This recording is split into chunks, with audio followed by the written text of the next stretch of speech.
Knicks fans, what's poppin' is your boy. And I'm sitting here watching the Portland and Golden State game in overtime. Almost thought Steph Curry got away with a crazy, mean, wild travel, but he did not. And that's a good thing because the NBA would have went crazy if he did, or at least the fans would have went crazy. I got Nate here in the video chat, and we're about to go ahead and talk Knicks, talk the NBA Combine, see what's going on with, just check out what's going on and update everybody on the New York Knicks, you know what I'm saying? And I know everybody right now is watching.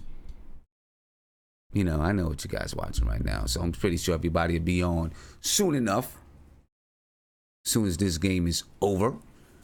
But I'm going to go ahead and get rocking anyway. All right, so I'm going to bring Nate in the building, and we're going to go ahead and talk New York Knicks.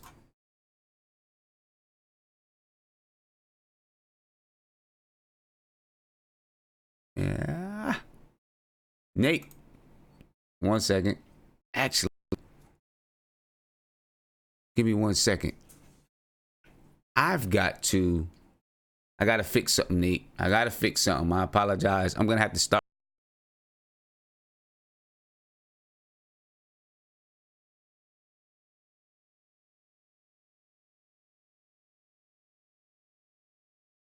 Knicks family, what's poppin'? I'm back. Right now, I'm watching Portland Trailblazers, Golden State Warriors in overtime. You're watching the same thing. And I apologize for any technical difficulties. Had to fix something that went haywire on the screen. But anyway, we're back in the building. We got Isaiah, we got Nate, and we are going to talk New York Knicks. Update you on the New York Knicks, the NBA Combine. Anything happening in the NBA, we're going to talk about it. All right, so let's get cracking. Isaiah, Nate, coming to you. Isaiah, what's good? Not much, man. How you doing, man? I'm good. Hey, can I just say, man, the front stoop was powerful. Was it Friday? We was on Friday? Was it Friday? That was Friday. Yeah, I think it was Friday. Yeah, man. Great stuff, man. Great conversation, man. It's, you know, I'm so serious. I wish a lot more people would get on it, man, because it really feels like you really talking on the stoop, and like you all talking about, you know, a lot of stuff that's going on in the world and just having real conversations, man. And it's really dope, man. It really is. And I enjoy it every time because it's like, you know, gives us a little break talking about basketball. I'm talking about a little more stuff that's a little bit more important going on in the world and how we feel as, you know, individuals and how we feel as a race and all that stuff. It's really dope, man. And I appreciate you for doing it. Yeah, no problem, man. It'll happen. It'll build up. It'll get big. It'll get better. I trust that. I'm trusting that. Oh, yeah, but we got fake news tonight, Sim. Fake news. Fake news. What's fake news? What's the fake news? Well, I know we're gonna get in a little more deeper. Well, we'll get into it. Let's talk to Nate. Let's talk to Nate first. Let's talk to Nate. What's going on, Nate? What's going on, man? How you doing? I'm good. Oh my so what's going on with you, man? So what's going on with you, Nate? What's going on with you, Nate? What's up, man? Oh, not much, man. Just watching this game, man. This game is crazy. Yeah. That might have been the dagger right there, though. I think that might have been the dagger. Yeah, his team is probably ahead of mine because they were up by 1, the Warriors. And I don't know what. Well, they're up by 4 now. They're up by 4, wow. And you know what? It's a crazy thing, man. It is a crazy thing. Every single game except for maybe the first game. Oh, Draymond. Portland was up by double digits. Hey, Sim, can I say one thing real quick? It's crazy. It's good news for us, though, for Knicks fans. Heart of a champion, man. It's good. Heart of a champion. I mean, I guess you could say it's good news for us. You know, but yeah, no, it is because they can play without KD. They don't need KD. Right. You know. And but we'll talk about that. I'm going to talk about that more. Yeah, I mean, it's you know, it's crazy, man. I don't know what it is with Portland. I guess they just don't have enough to get over the hump right now. They're about to get swept. You know, probably going to get swept. But hey, you know what? You need some heartbreak. You know what I mean? You need a little bit of heartbreak before you get that fire. Before you get that fire in you to go ahead and win it. You know what I'm saying? Before you get that fire in you, need a little bit of fire in you. I tell you what about these playoffs, Sim, is that these playoffs really exposed Kyrie and Lillard's game. You know, for anybody who thinks about trading for them or making them max money deals, you know. You think it exposed Lillard? Yeah, I mean, he shot like crap the whole series. Well, me personally, I don't think it exposed Lillard. Is the fact that he's playing Golden State. I mean, yeah, but he's not taking his game to the next level, which you know he should, and you know, or making his team better. He's just jacking up 30-foot streakers and hoping they can go in, and they're not going in. Well, yeah, but I mean, honestly, with Lillard, he was really kind of struggling with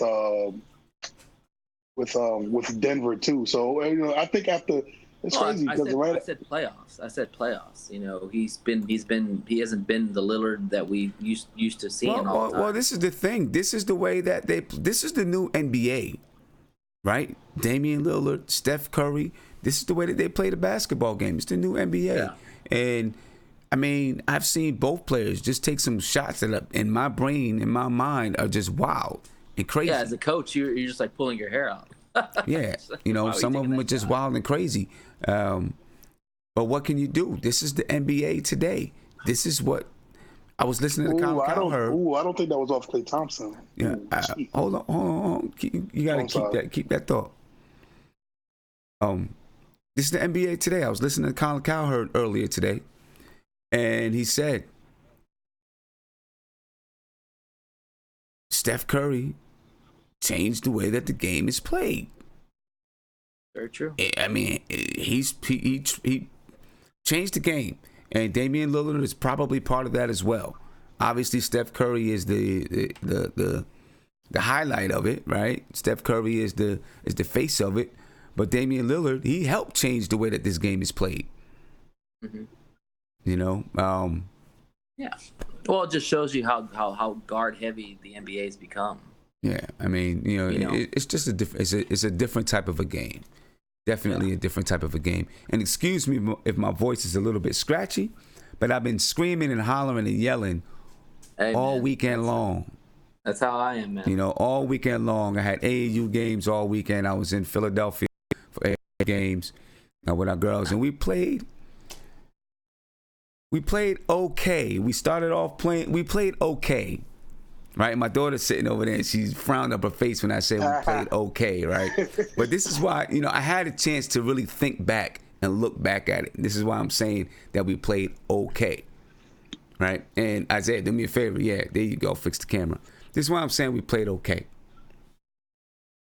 The first game, we started off strong. We was up double digits. We were up 12. We let the other team get back in the game, but that's okay, right? Basketball is a game of runs. Teams are going to get back in the games. We managed to pull the game out and win. So we played very well. The second game, matter of fact, not just the second game, all three of the last three games, we went down double digits before we got it in gear, right? We went down 17 points. Had to fight and claw to get back in the game and win it. Yeah. Right? Had to fight and claw to get back in the game to win it. Right? So that's, I mean, to me, you know, that right there, that's you can't, you can't always expect to go down by double digits and then come back. The third game, we went down by double digits. We didn't come back. The fourth game, we went down by double digits. Right? Well, I'm sorry. The second game, we went down 17. We came back and won by 5. Right? The third and fourth games, we went down by double digits. The fourth game, we came back, but we didn't have enough to get over it. Right? So we've got to figure out a way to start the games off strong and not go down by double digits. That's why I say it was just a mediocre weekend. We went 2-2. We went 2-2. We should have been 3-1. Oh, dang. Should have been 3-1. Right? But it is what it is. Isaiah Hughes ahead of mine. It is what it is. They just got swept, Nate. Swept. The Portland Trail Blazers swept. Hey, Sim, stop They're bullying done. my little sister. Stop bullying my sister. Huh? What you doing? Portland Trail Blazers going home. Hey man, good for Golden State, man. Without KD, they showed how good of a team they are. They're They just done. wanted it more. Going home. All right. So now that that game is over, man, let's get talking. Let's get talking Knicks. All right. The Portland Trail Blazers swept by the Golden State Warriors. Golden State Warriors moving on to the NBA Finals. Tomorrow night we'll get to see Milwaukee and Toronto.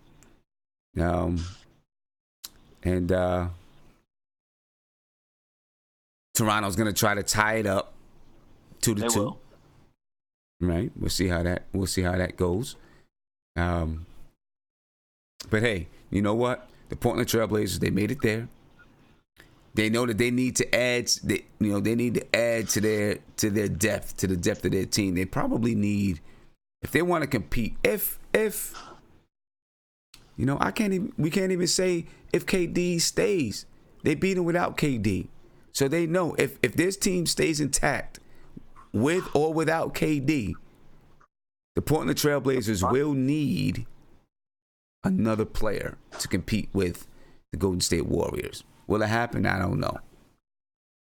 Who do they get that's going to help them, that's going to alleviate some pressure off of Damian Lillard, off of CJ McCollum? Who do they get? Well, Myers Leonard has kind of developed, or at least had a good series in this, so it's going to be interesting to see what happens with Cantor. Look, man. Listen, he had a good game, the game of his career, right? But I'm not expecting him to be that player. It still wasn't enough. Yeah, I'm not expecting him to be that player. You know what I'm saying? Not expecting it at all. Hey, Sim, can I say, man, if I ever disrespect Steph Curry and I didn't say he was clutch, man, I'm sorry. This guy is a generational talent, man. Steph Curry? This guy is amazing. Steph Curry, man. This guy is a megastar. Yeah. Hopefully, it's unbelievable, man, what this guy does, man. Yeah. It's amazing how his game just turns and up. He has no ego. If I ever had a kid, man, and he wants to play basketball, man, I'm showing him Stephen Curry's, the way he plays, just the way he plays. There's no ego to his game. Okay. It's all about the team. That what makes him a megastar, man. This dude doesn't he took a second fiddle to Kevin Durant. He played the whole second half. He played the whole second half. And this guy's, man, this dude's a megastar, man. It's unbelievable, man. Yeah. Okay. Hopefully, guys in the YouTube chat, hopefully the sound isn't lagging. If it is, I've been working on doing some stuff with the audio. Hopefully the sound is no longer lagging. But anyway, man, let's talk Knicks. Let's talk New York Knicks. I'm trying to, let the game get over, let some people get on as we talk Knicks. But let's talk Knicks. We're going to talk about the obvious story that's in the news as Mr. Short Bus guy here continues to make noise all over the live stream. What's new, right? Mr. Short Bus. But anyway, Frank Ntilikina is in the news today, right? He's in the news today. According to the New York Daily News, Frank Ntilikina wants to be relocated. Whatever that means. I'm not sure why you just don't be straight up with it. And I'm not saying that it's Frank. I guess it's his new representation. Because Frank Ntilikina now has new representation. So I'm going to read this from the New York Daily News. This is the New York Daily News right here. With the possibility of a trade looming, Knicks guard Frank Ntilikina dropped CAA as his agency last season and planned to sign with the French agent, I'm not sure if I'm going to say his name correctly, but Buana Ndeye. Ntilikina, who was drafted 8th overall by the New York Knicks in 2017, is on the trading block and desires a relocation. a source told the Daily News. The Knicks declined offers to move Ntilikina at the trade deadline in February. They acquired another point guard in Dennis Smith Jr., and Ntilikina quickly decided to change agents. His new agent, by the way, is from France, and he represents exclusively French players in the NBA. He represents Rudy Gobert, Nicolas Batum, Evan Fournier, Mahimi. I guess that's it. That's who he represents. Smart move by Ntilikina? I don't know. Maybe. Maybe he understands the landscape a little bit better dealing with French NBA players. All right. The Knicks will likely to try to move Ntilikina at the draft next month. But given his play this season, Ntilikina's value has plummeted. And I'm not exactly sure what the Knicks will be able to get for Ntilikina. Now, these are sources from the New York Daily News. Nothing's has come out from Ntilikina's camp or Ntilikina's new agents. All right. Ntilikina has a $6.2 million contract option for 2020 and 21 that'll need to be picked up by October the 31st. Right. So if the Knicks do not pick up that option, then Frank will be an unrestricted free agent in the summer of 2020. So I guess we'll see how this plays out. Listen, I'm going to be honest with you. Look, I don't want Frank Ntilikina to go. I like Frank Ntilikina. You all know that, right? I'm a Frank Ntilikina fan. But I will be the first to admit that his season this year was definitely underwhelming, right? His play, his injuries, the way that the Knicks used him. And look, I don't know if there's, who do we blame? Where does the blame land? You can blame Coach Fizdale if you want to. I don't think it lies in Coach Fizdale's hands. You can blame Frank for not developing if you want to. I'm not sure it exactly lies in Frank Ntilikina's hands. And I see people in the YouTube chat. I see you saying fake news. I'm not exactly or entirely sure that it's fake news.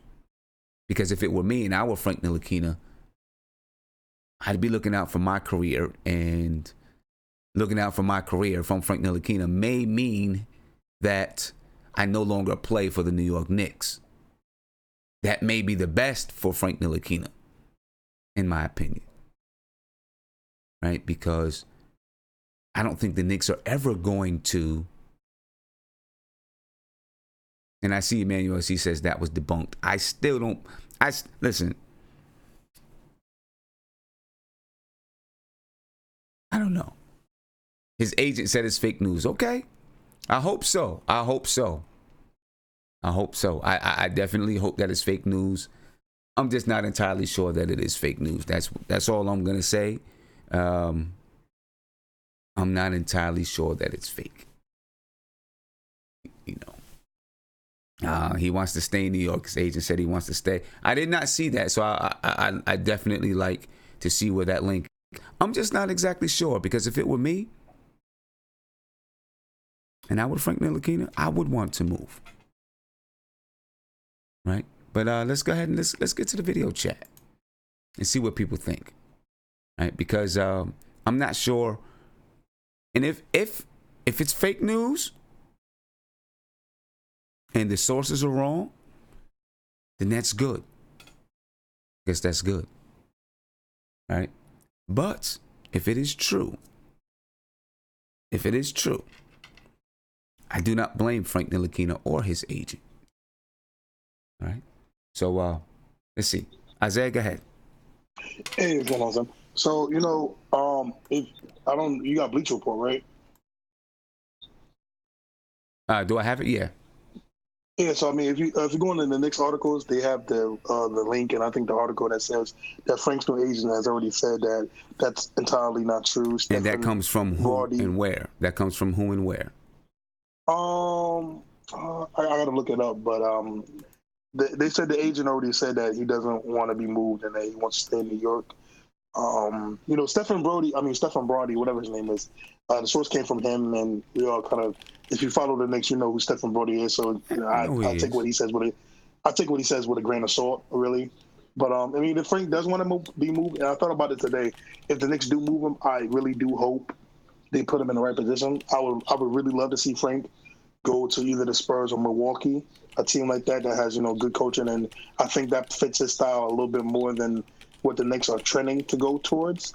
Again, you know how much I love Frank. I'm a Frank fan. Everybody knows that about me. I really do think he would actually be, if we do get the people that we want to get, I think we would need Frank even more than and than we do now if we do become good, because he could be a very great, play off the bench. He could basically be our Patrick Beverly, who's taller and has more length. But if it didn't work out, I just wish the best for the kid. I think he still has a great future ahead of him. He's going to be a really A+ defender in this league, and that will always stick. As you can clearly see what's going on in these playoffs, defense really matters. Because these are not high scoring games in the playoffs, and I think this style and the style of basketball that's played in the playoffs fits Frank very well. So like I said, if they do trade him, I really do hope it's to the Spurs or to the Bucks, where I think they can actually use his talent and put him in a system where I think he would strive. Okay, and I do see from Mark Berman where he spoke. I guess he spoke to Frank's agent and said Frank is extremely happy to be part of the Knicks. I'm going to be honest with you. He may be extremely happy to be part of the Knicks. It still doesn't mean to me, this is just my opinion, it still doesn't mean to me that he wouldn't want to be relocated. I think there's a lot of players that were happy to be part of the Knicks and then, ended up wanting to be traded. Usually, I'm just going to say, where there's smoke, there's fire. And I just wouldn't blame him. Where there's smoke, there's fire. Either the conversation has been had and somebody leaked it, and went to whomever. But I guess we'll see. We'll see. We will definitely see. I do believe that the Knicks are going to look to trade him anyway, right? And if he does get traded, I would like to see him go to Dallas or San Antonio. Daryl Pemberton, exactly. Daryl said, we heard that before with KP. Exactly. And, I just think maybe there's some truth to it somewhere. You know what I mean? Agents come out all the time. Listen, Magic Johnson sat down with LeBron James and had a meeting with him. And then the next day came out and said, I'm leaving. Right? Agents, they come out and they debunk stuff all the time, because what happens if that's out there, right? Then in Frank Ntilikina's case, it even takes what the Knicks can do, it even lowers what the Knicks can do, right? Because now, first of all, his value isn't very high. Okay? His value's not very high. So now the Knicks are already limited as to what they would be able to get for him because his value's not very high. Now if he comes out and his agent, it gets out that he wants to be relocated, his value drops even more. Because now that, teams are like, listen, you guys just aren't a match. We're not going to give you much money for someone that you're probably not going to. We're not going to give you many assets for someone that you're probably not going to re-sign or extend. You know what I mean? So that's what I'll put there. That's what I'll say there about that situation and about his agent coming out and debunking it. But I honestly think it's probably it might be best for Frank Ntilikina anyway. just because, and I don't think it's Fizdale's fault,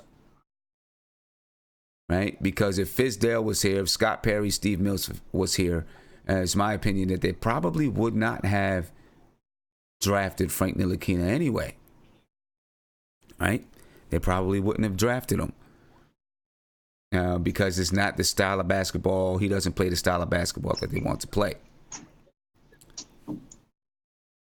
So, you know, him being in New York right now, I just think it's an odd situation for him.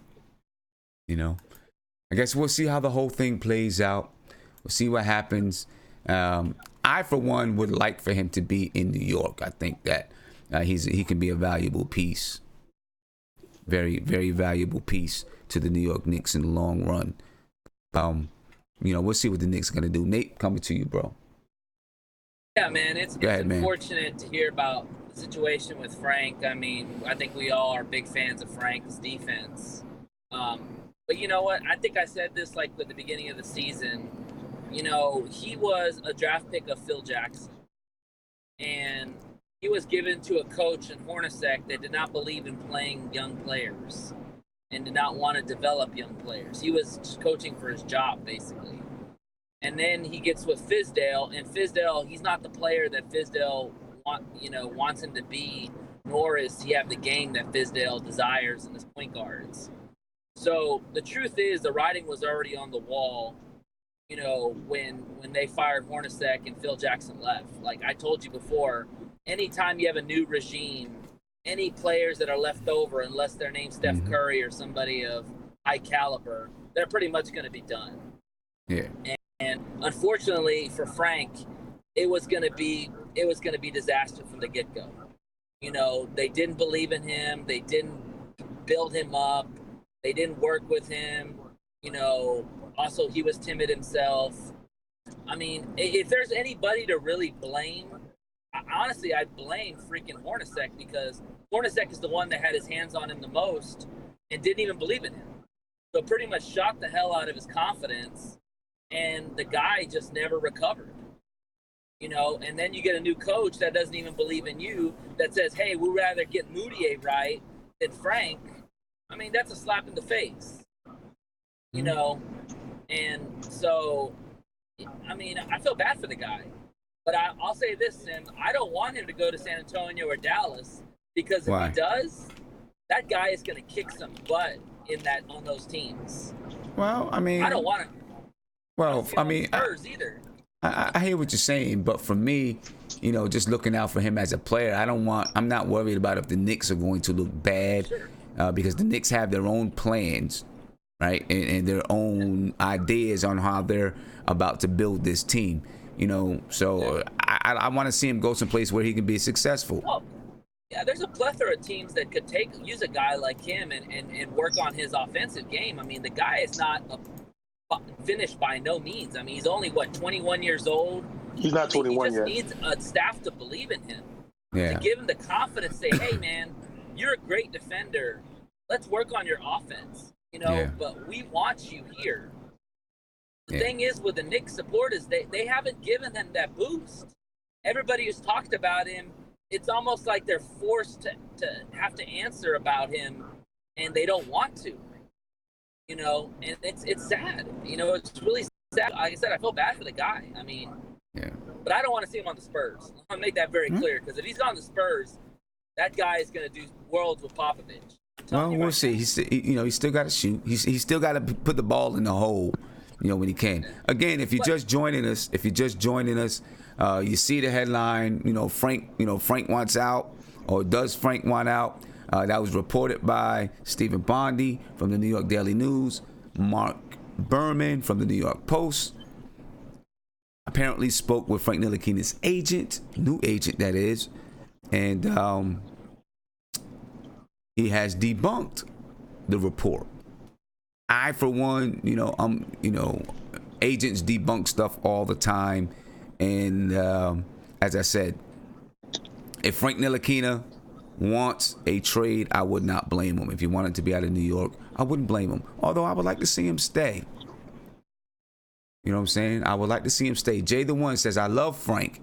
Give him 1 year support and he would have been good or better than Alonzo, better than Dennis Smith Jr.? I don't know.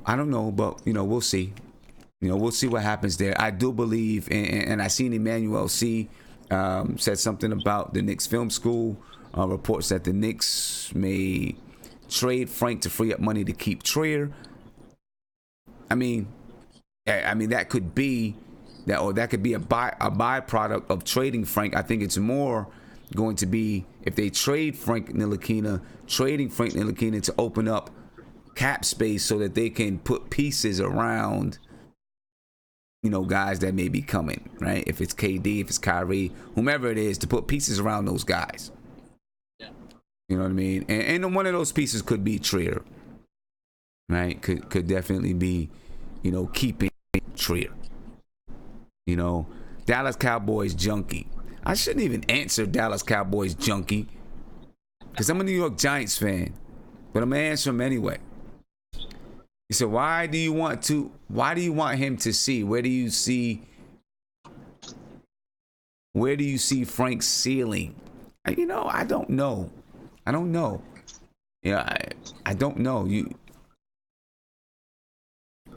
If I had to put something on Frank Ntilikina's ceiling, maybe he ends up being George Hill. Maybe he ends up being George Hill. Something like that. Well, we've got to see how he develops, man. And if he can get a shot. George Hill has a shot. I like George Hill, by the way. I like the way he plays.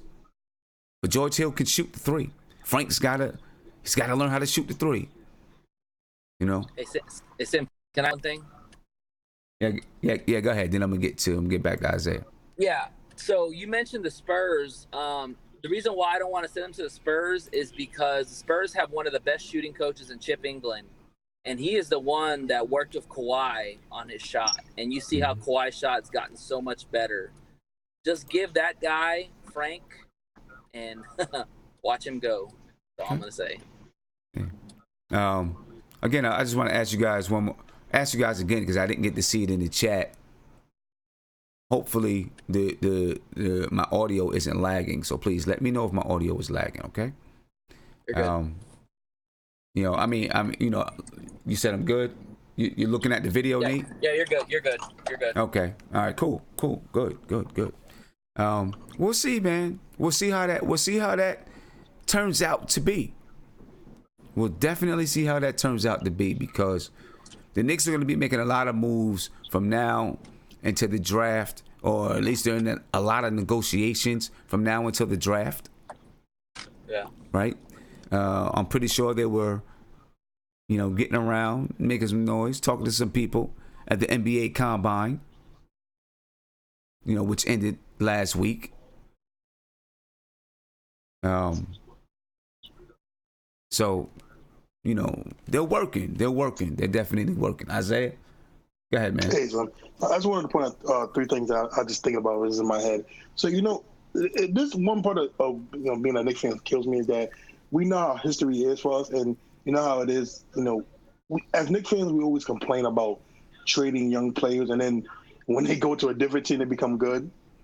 I just always find, Okay, I always see the comments. This is what I want to do, though. Hold up for 1 second, because we hear that a lot from people. So this is what I want you to do, Isaiah. I want you to do something. I want you to list for me the players that left the Knicks and then became good elsewhere. Like, seriously left the Knicks and seriously became good. Now, what are we talking about good? Are we talking about because superstar good, or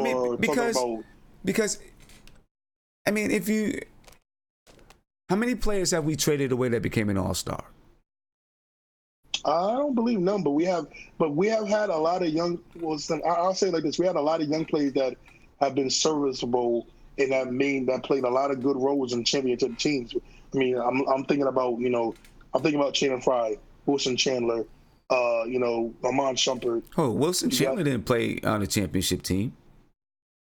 He played really good minutes on it. He played great minutes for the Denver Nuggets. For the Nuggets, when the Nuggets were trash, though. But, he played, but he was a bum. He played good. But I'm talking about he was good. We have players that have been on the Knicks David Lee was part of a championship team.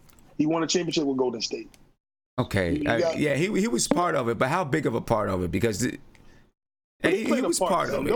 Don't try to diminish it. He was part of it. But what I'm saying is, we say this a lot. People say this a lot, and say, we gave up players. There's one, and I see it in the chat, Ariza. That's one that I'm really like, okay, we gave up Trevor Ariza. Trevor Ariza maybe even became better than we thought he could be. I'm not sure. Danilo Gallinari has become a very good. Okay. But you did get the better player back in that trade. I mean, you got Melo. I mean, you got Melo back. It's not like you traded him. It's not like you traded Trevor Ariza and got Steve. He won it. Come on, man. He was important in that 16 championship for the Cavs. Okay. Was he not?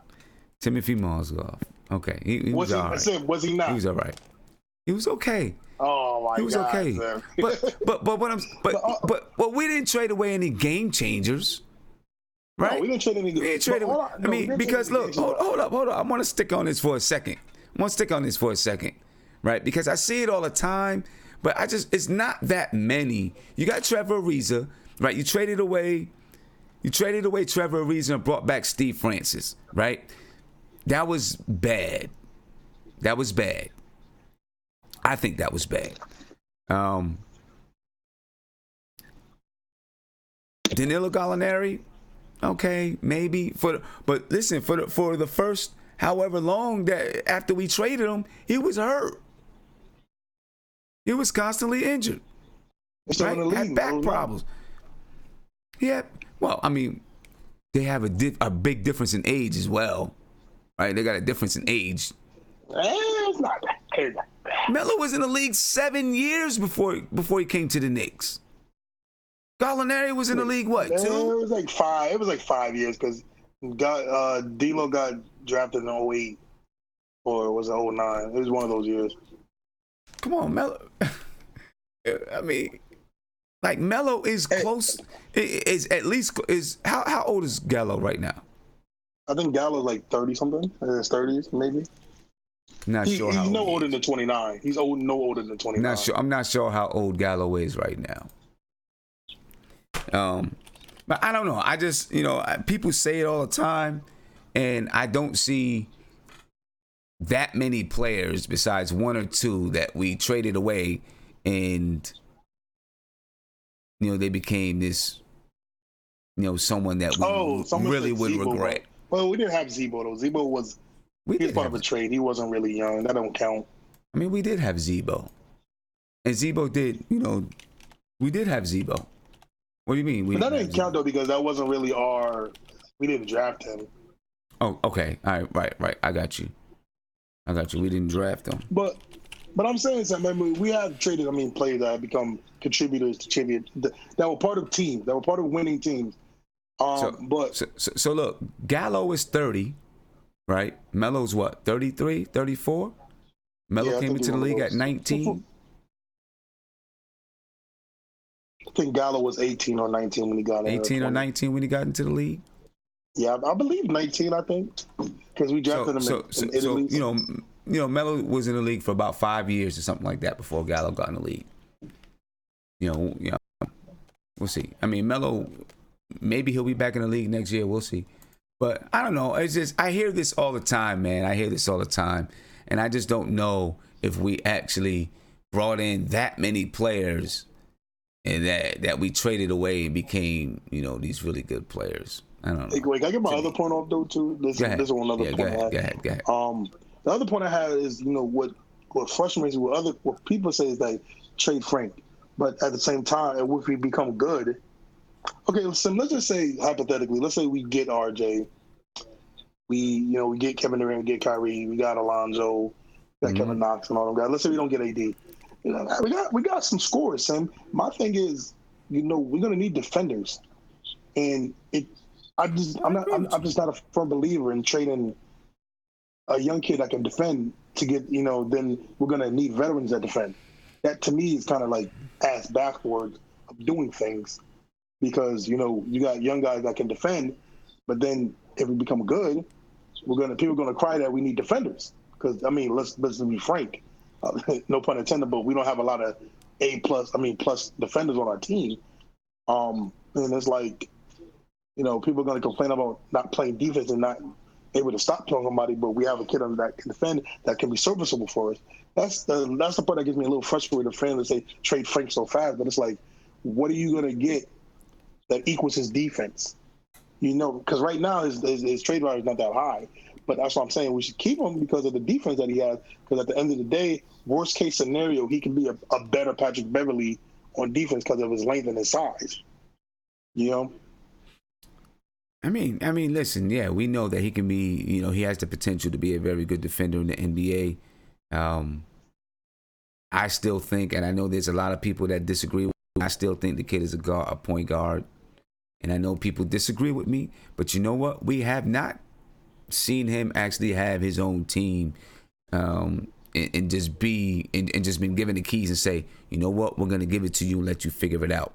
I actually think the kid has the point guard instincts. He may not have the speed, that we want to see from some of these other point guards.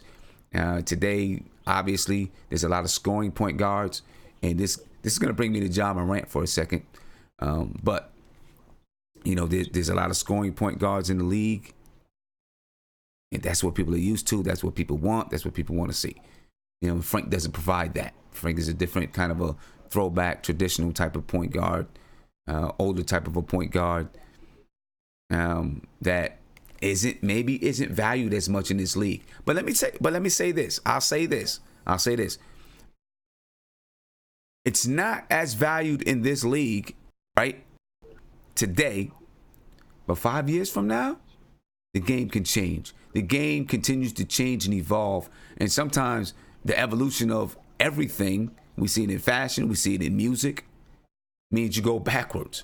We call it evolution, but it's actually backwards, right? You go back to having that traditional type of a point guard. That happens. I tend to think in the next 5, 6, 7 years, point guards like Lonzo Ball, Frank Ntilikina, that size, that length, may be the prototypical type of point guard in the NBA, especially with the way that the game is moving. Of course, they might need to score a little bit more. Both of those players need to be able to score a little bit more, knock down an open jump shot, get to the rack. Lonzo Ball can get to the rack better than Frank Ntilikina can. Go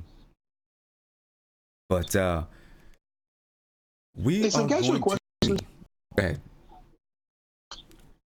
This is hypothetically, and I just want people to think about this and tell me your opinion. If Draymond Green was drafted in the top 10, would we be praising Draymond Green like we praise him now? How many All-Star teams has Draymond Green made? I believe like 3 or 4, maybe 2, 3 or 4. Probably would if he made those 3 or 4 All-Star teams. Yeah. No, Sam. I'm saying put Draymond Green on a lottery team. Do we still give him the same praise and love like we do now if he was on a lottery team? Do you honestly think he would be the same player he is with the Warriors right now? See, that's a tough question, though. You know why that's a tough question? Because there's a lot of players. I mean, no, he's not going to get the same love, right? But there's a lot of players, even your all-star players or all-star level players that are on sorry teams. And the question is, would they be that same all-star if they're on a good team? Or are they going to be a role player if they go to a good team? Because I just see. I'm not okay. Before people, Draymond Green is part of the reason. Draymond Green. I mean, but Draymond Green is part of the reason that the Golden State Warriors are good. I mean, he's a critical part. He's a critical piece to that equation. Look, of course I know that because I know they wouldn't win championships without Draymond Green. But all I was saying was, I just feel like, how can I put it? I'm not saying Frank is Draymond Green. I do see similarities to them a little bit as far as a few things. But I was just saying because I feel like, Dre does all the work. He does the little things that nobody appreciates. But they appreciate it on the Warriors because people see it because he's on a good team. You know, I mean, we have multiple conversations about, you know, the little things Frank has done for the Knicks that people don't notice because the Knicks are bad. I agree. So I it doesn't agree get with you. highlighted. I agree with you. Like Draymond doesn't get Draymond gets highlighted because people notice it because he's on a good team. But things Frank does that people don't notice, he doesn't get noticed because he's on a very bad team. So it's just, I'm just giving the question out because I don't feel people would give Draymond the same respect if he was drafted in the top 10. And you said it multiple times. If you put Frank in the second round, people don't have the same energy that they have for Frank. That's true. Because he's drafted eighth. That's true. That's true. You know, that's all I wanted to point out. I mean, but let's if Draymond was drafted in the top 10 and he's still in the same situation with the Warriors, yeah, people would say, yeah, he was a top 10 pick. And you know, he's made the All-Star team 2, 3, 4 times, whatever he's made it. You know what I mean? And Draymond Green brings a lot of intangibles to the Warriors as well. You know, if you look at the Warriors team, mostly everybody on the team has a cool, calm demeanor, and he's the antithesis of that. You know, right? He brings that. He brings the edginess to the team. Draymond does, and you know, I'm not. And that's nothing to go against Frank Ntilikina. It's just saying, you know, that's what Draymond does. And who's to say if Draymond was on a lottery team that he wouldn't be averaging 15 points and 10 rebounds and 7 assists? He was on a lottery level team because he'd have the ball in his hands a little bit more often. I don't know. We don't know. Yeah, it's hard to say. We don't know. I'm just saying what you was saying. It's hard to say. We don't know. You know, we don't know. But I understand what you're saying, though. Those little intangibles, and Frank does have some of those little intangibles. Some of those little intangibles that you need, every championship level team needs. You know, he does display some of those. But Draymond also can score in his shot. No, you're right. And Frank hasn't proven yet that he can consistently score in his shot. And I'm not even talking about creating his own shot. I'm talking about hitting an open shot. Hitting an open shot. He can get there. He can get the spots, but he hasn't knocked them down. You know, we'll see. We'll see what's up. You know, before I get to Mark and Ernesto, one thing that I want to say, that this is something that makes me like Ja Morant even more. I was watching the NBA Combine and listening to his interview, and he says they asked him about the whole point guard versus point guard thing, and where I think maybe he's a little bit, or maybe the definition has changed over the years, and I'm showing my age. I think it's a little bit opposite, but with the way that he said it, but I like what he said nonetheless. He said a point guard is a scoring guard. Point guard is expected to score and put up points. He said, I call myself the point guard because I'm the type of point guard that is going to give you what you need. If you need assist, I'm going to give you assist. Right? You need me to run the, you need me to run the offense, I'm going to run the offense. And if you need me to score, I'm going to score. He said, that's why I call myself the point guard. And that is one reason that I really do want Ja Morant over RJ Barrett. I'm not going to lie to you. It is one reason. I like that. I didn't get a chance to see RJ Barrett here in RJ Barrett interview, but I like the mentality of Ja Morant. I really do. Obviously, I like his skill. And I'm not saying anything negative about Barrett. I'm talking about Ja. Right? Obviously, I like his skill and what he brings to the table.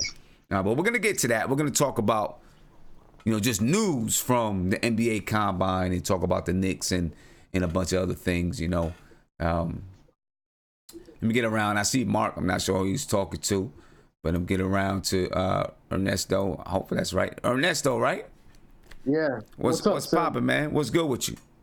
Nothing much, man. Just finished watching the game, and like I was telling Mark, man, all I can think of is Hold up. Yeah, Mark. Yeah, mute Mark. Yeah, just you can mute him. Just mute him on your screen, man. Just mute that. Yeah, guy. but I don't want to keep him. No, Isaiah, let him know. Yeah, just let him mute know him. I'm gonna talk to him. It don't matter, man. He's gonna talk anyway. Yeah. He's gonna talk anyway. So, yeah, like I was about to say, what I keep thinking about is that we ended up with Jordan freaking Hill instead of Steph Curry. Oh, I want to go back to that, man. Do you really want to go back to that? In my mind and running in my head, running circles in my head. That's all I can think of, bro. It's amazing. It's crazy. I mean, look, you know what? That wasn't even our fault. That's just the bad luck that the Knicks have. Yo. The Golden State Warriors, they knew that the Knicks wanted Steph Curry. They knew it. And from what we understood, Steph Curry, they should have known Golden State wanted Curry too. So they should have traded up to get him, right? Like I was telling Mark. Well, you know what? I guess back then the Warriors didn't really give an indication that they wanted Curry because they had Monte Ellis at the time. Yeah, that's true. Right? They had Monte Ellis, so they didn't really give an indication that they wanted Curry. Yeah, that's true. But let me ask you this. Hey, looking at the New York Knicks at that time period, do you think Steph Curry would have would Steph Curry had become the Steph Curry that we know of now, right? Or, and maybe he would have because I think Mike D'Antoni would have been coaching him, right? Or would he even still have been with the Knicks? No, it wasn't D'Antoni at the time. I don't think so. Who was the coach at that time? You sure? It was Walsh was the GM. Walsh was the GM. And damn, I'm in a blur right now, to be honest with you. But it wasn't. I don't think it was. It was a different coach. It wasn't for sure. It wasn't D'Antoni. I think he came after. Maybe not. I'm not sure. I'm sure somebody in the chat will know. Yeah, I'm drawing a blank right now. To be honest. But do you think that he would have been the same Steph Curry if he was drafted to the Knicks? I don't see why not. Because the one thing I'll say about the Warriors, obviously for years they couldn't put a good team on the floor. They put trash on the floor, right? Every once in a while they, kind of be okay, and then they'd be, garbage again. But they weren't surrounded with drama, right? They weren't surrounded with just craziness and constant New York Knicks stuff, right? Which would have, which obviously plays into, right now the Knicks, I will say, and it pissed me off the other day. Yeah, I mean, you can't argue that, it happened. He landed in a perfect place, Curry. Yeah. But another thing is, remember, he wanted to be here. He wanted the limelight of New York City, and I wouldn't bet against him, brother. You know what I'm saying? Yeah. He wanted it, so hey, bring it. Yeah, Gregory Lee in the chat says it was Mike D'Antoni. Yeah, because it was 2009. It was 2009 and Steph Curry was drafted. Okay. I just don't. Maybe because Steph Curry. Mike D'Antoni would have played the style of basketball that obviously Steph Curry wants to play. Maybe he would have. Maybe. Yeah, if it was D'Antoni, it would have been Curry would have been perfect for the D'Antoni system. Could you imagine Steph Curry in New York? But would we have been able to? It's not even worth thinking about it too much. I know. But would we have been able to build even back then the type of team around them that the Warriors have? Well, it would have been the perfect piece to start with. So that's maybe, or we would have traded him for Melo or somebody. Hey, maybe it would have worked. They would have had Amari, Melo, and Curry. You know what I'm saying? I mean, that would have been firepower, man. All around. If we didn't trade him for Melo, an offensive juggernaut. Yeah, but that would have been something. That would have been something. Curry, Melo, and Amari, because Amari and Curry, right? That would have been nice together. I think that would have been nice together. But anyway, you know, I wanted to ask you something, Sam. Yeah, go ahead. Yeah. Now that we've had more time to think about it, you know, with the third pick and everything, what's your best offer for AD? My best offer for AD, I'm going to be honest with you. I'm still not sure how much I want to. Obviously, I would love to have Anthony Davis in New York, right? I would love to have Anthony Davis in New York. But I'm not sure if I want to give up the third pick, the 2018 ninth pick, which is Kevin Knox, which likely would happen. Either Dennis Smith Jr. or Frank Ntilikina and whomever else goes in that trade. Not sure if I want to do it. I mean, I would need to know, hands down, that Kevin Durant is coming. Kevin Durant and whoever else is coming. I would need to know it, hands down, that they're coming. So let me ask you this. One, so I can't even answer the question, right? Because I'm not sure yet. Right, but let me ask you this. Because you have time with Anthony Davis. As a matter of fact, you're forced to have time because that third pick is going to be part of the trade regardless. Right? Yeah. So you really can't trade that pick until you sign that player. Right? Because the money is what's going to make, you know, that money allows you to make the salaries match so that you still have enough money to bring in two other max players, if that's the route that the Knicks are taking. So, do you negotiate that deal for Anthony Davis first? Or, although you still wouldn't be able to finalize the deal until July, but do you negotiate that deal first, or do you get KD and whomever else first and then negotiate that deal? What do you do? Well, I think I said this before. Like, I would definitely trade for AD, but like I said, I wouldn't include Mitch. Right. Okay. Now here's an idea for you. This is my best offer basically that I have for the Pelicans for AD. Okay, first I'm going to negotiate that they take that they take on Lance Thomas's contract, and what the Knicks can do is they can opt in to his contract, which is around $8 million, but that $8 million is going to be traded. So to work out the salaries, you know, with the Pelicans. Okay. So they're going to have to want Lance Thomas. They're going to have to keep Lance Thomas for $8 million on 1 year. It's going to have to be that way. Okay. Now I'm not including Mitch, but I will include Kevin Knox, DSJ. If Frank has to be there, I'll put in Frank too. Our third pick this year, plus the 2 picks that Dallas owes us. That's my best offer. And right now, those 2 picks are 2021 and 2020. The 2 picks, which is 2021, I think 2021 and 2024, I believe. I think it's 2021 and then 2023. And 2023, yeah. But in 2023, right. So in 2021, the pick is not protected. In 2023, the pick is protected. Correct. So if the Knicks do not get the pick by 2025, it turns into 2 second rounders, which I don't want those. Yeah, but the salaries will work because it would be Lance Thomas. He's making around $8 million. So then you have Knox, which is around 5.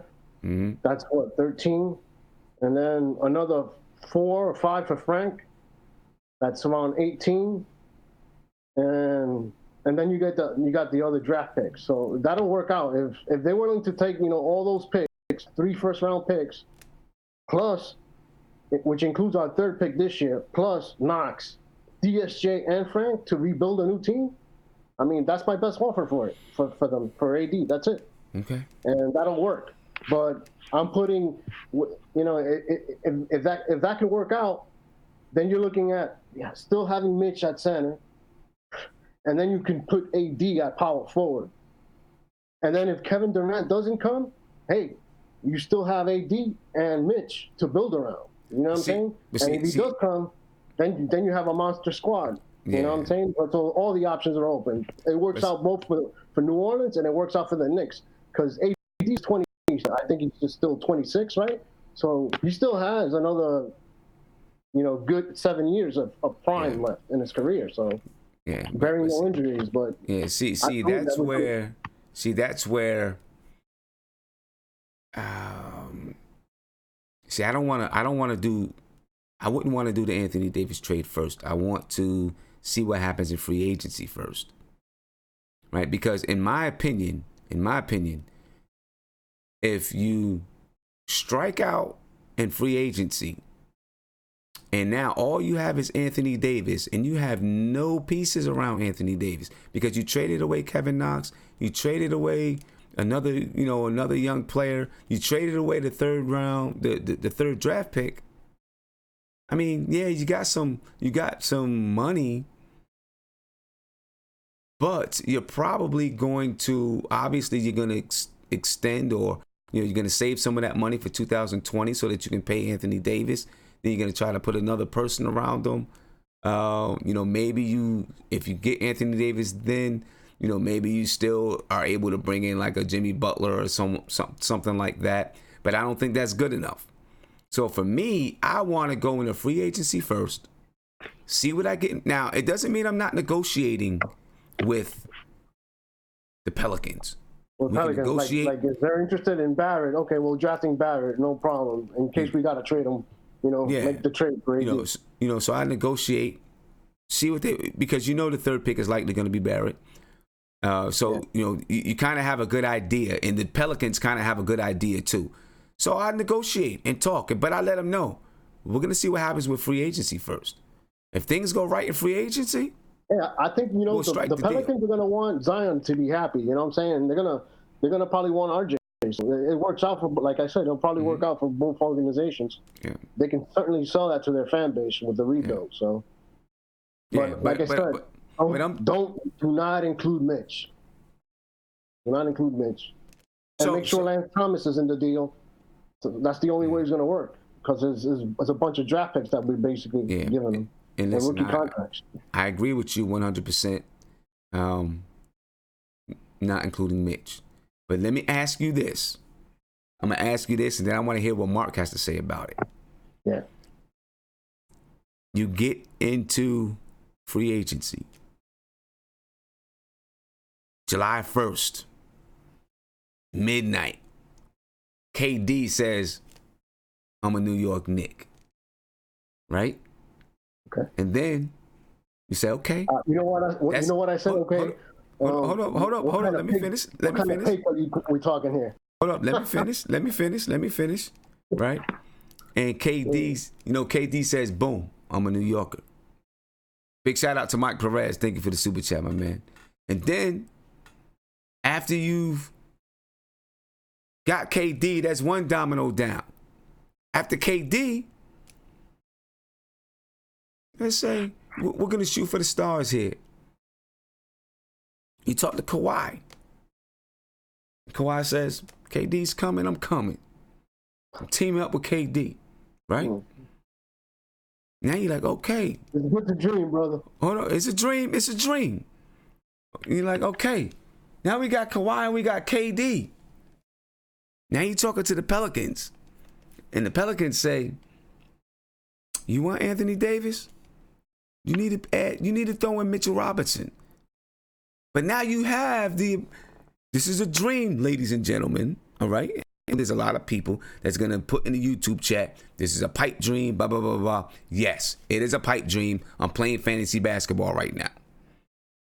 But then the Pelicans say, yeah, we'll give you AD as long as you throw Mitch in. What do you do? I'm not trading Mitch. What do you do? You have the chance to have KD, Look, Anthony to be honest Davis. with you, it'll work better probably with Mitch, because the things that basketball-wise, what they're going to need to do is what you're going to pay $30 million basically for AD to play the role of the enforcer. Why even bother with that? You need at center. You need the reinforcer, the guy who's going to set the picks, who's going to take the charges, who's going to dive for balls, to do all the dirty work. Is that what you're going to pay AD for? Because that's what you're going to need at center. You know what? Perfectly. Regardless of the whole Mitchell Robinson thing that I just brought out, yeah, because I know if one of these other players goes down, you know what Anthony Davis can do. You don't know which one of those guys. You don't know if Anthony Davis is going to be the guy that has to take a step back. It could be Kawhi. Or they could find a way. Here's the thing that I want the Knicks to keep, and I'm gonna get back to that scenario because I want to see what people say, right? Because I'm gonna be honest with you. At that point, I seriously, if I got KD and I got Kawhi and now I can bring in Anthony Davis, I seriously think about moving Mitch. I'm sorry. I love him to death. But if you can pair those three players, maybe three of the top 5 players in the league, if you could pair that trio. Think about this for a second, okay? If you have Kawhi and you have KD, you don't really need AD, brother. The job AD's going to do, Mitch is going to do 10 times better because Mitch is going to be a better defender. I think he already is a better defender than AD. Yeah, but I don't know. I don't know. Maybe he might be a better defender than AD, but I'm not sure. At least right now, Mitch is not stepping out and knocking down the three. Mitch is not going to advance the ball at the floor. They wouldn't need that from him though. If we had KD and Kawhi, you know what I'm saying? They don't need AD shooting threes. It's not like AD is. But hold up, it's not like Anthony Davis is, a volume 3-point shooter, but he can step out and knock it down, right? I don't know, man. I don't know. Mitch is gonna start jacking up threes next year. You watch. Well, I mean, he'll up on his threes. I don't know if he's gonna start jacking them up, but I'm sure he's gonna work on it. But let me get the mark. Let me get the mark. Okay. But I'm telling you, folks. And I know that's a pipe dream, and I know everyone is like, oh, y'all tripping, y'all bugging. But let's be honest, the possibility is there. I mean, clearly the possibility is there, right? It may not happen, but the possibility is there. But if it was me, I'm sorry, I would trade Mitch. He'd be gone. I love him, but he'd be gone. Mark. I mean, he's Yo, brother, what's up, bro? What's good, man? All right, so I'm sure did you hear this? Can you turn that down in the back?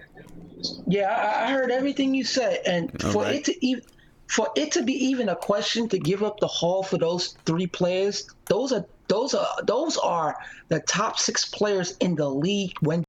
Are you kidding me? That's what I'm saying. If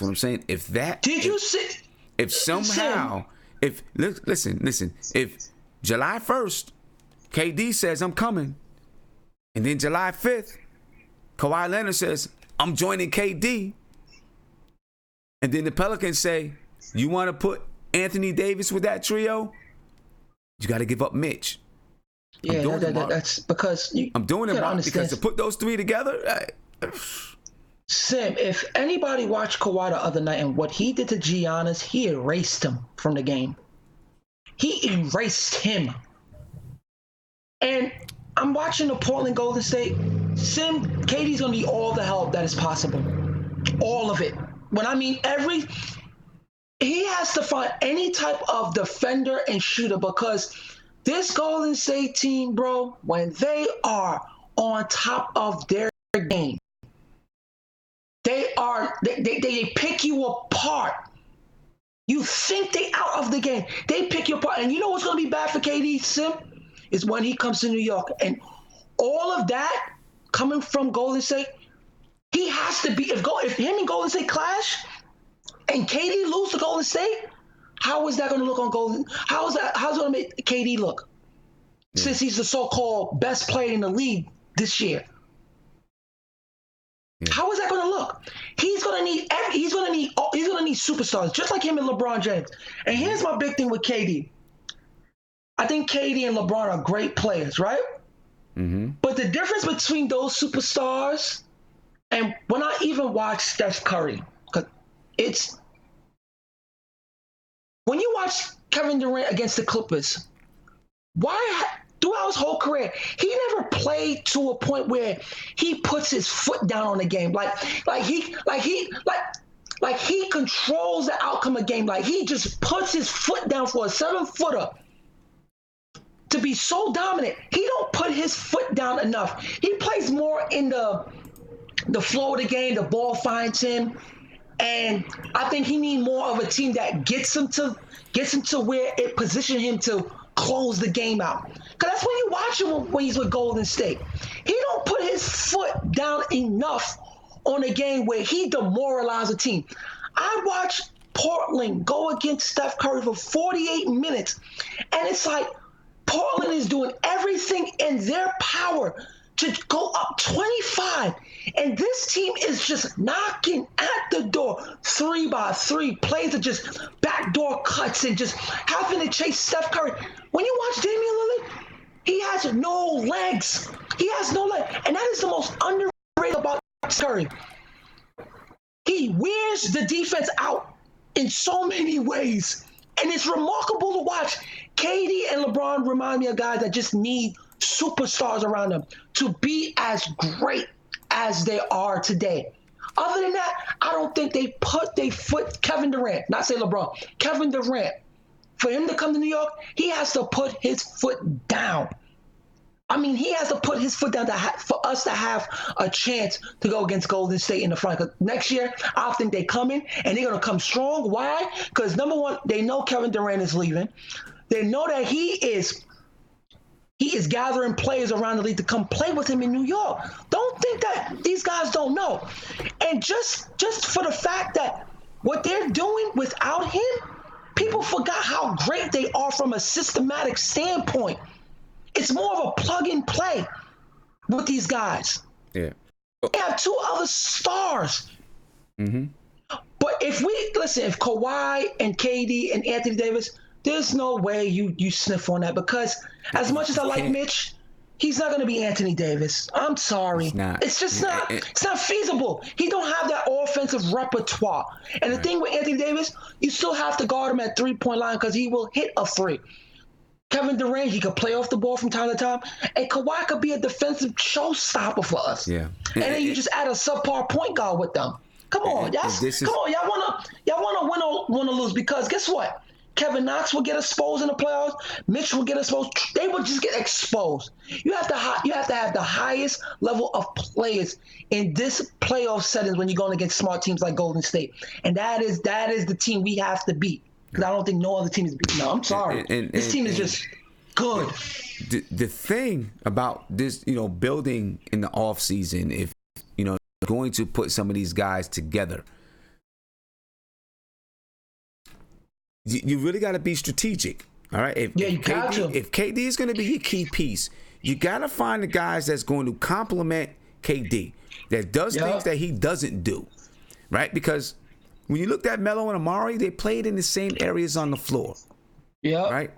What makes this Golden State team so good right now? And I was, this is something that I already kind of knew, but I'm listening. I think it was Colin Cowherd today. Simmons, or maybe it was someone else. But you look at the Warriors, there's people that they do different things. They between Draymond, Clay, and Curry, they kind of do different things on the floor, and they add a different aspect to the game. When you look at the Boston Celtics, when they brought in KG, Ray Allen, and you had Paul Pierce, they played different spots on the floor, and they did different things. That's what made them fit. Right? Made it fit. You got to be mindful, because if you don't want to put guys on a team that's just going to be, two ball dominant guys. One of them can't play off the ball. Yeah, they're two so-called stars, but they really don't mesh. it worked in Miami with Dwayne Wade and LeBron because you had LeBron. But another than that, because D Wade knew how to play. He knew how to attack off the off ball. When you watch Golden State, this is why KD looks so big to people's faces. If Steph was a ball dominant guard, like when you watch Damian Lillard, Kevin Durant wouldn't get as the shine as he getting because Steph and Clay, the off-ball actions that they run, and that Steph don't need the ball to dominate a game, it makes KD for a ball-dominant centric guy in a half-court second because he's a half-court player. He don't really look to run on fast break. He don't really push the ball or anything like that. So when you have those two guys playing off the ball and able to catch and shoot, it makes KD as a dominant player look so good. That's why when you question, that's why you can't really put Kevin Durant in the conversation as best player in the league because he's playing with two. Number one, he's playing with another two-time MVP.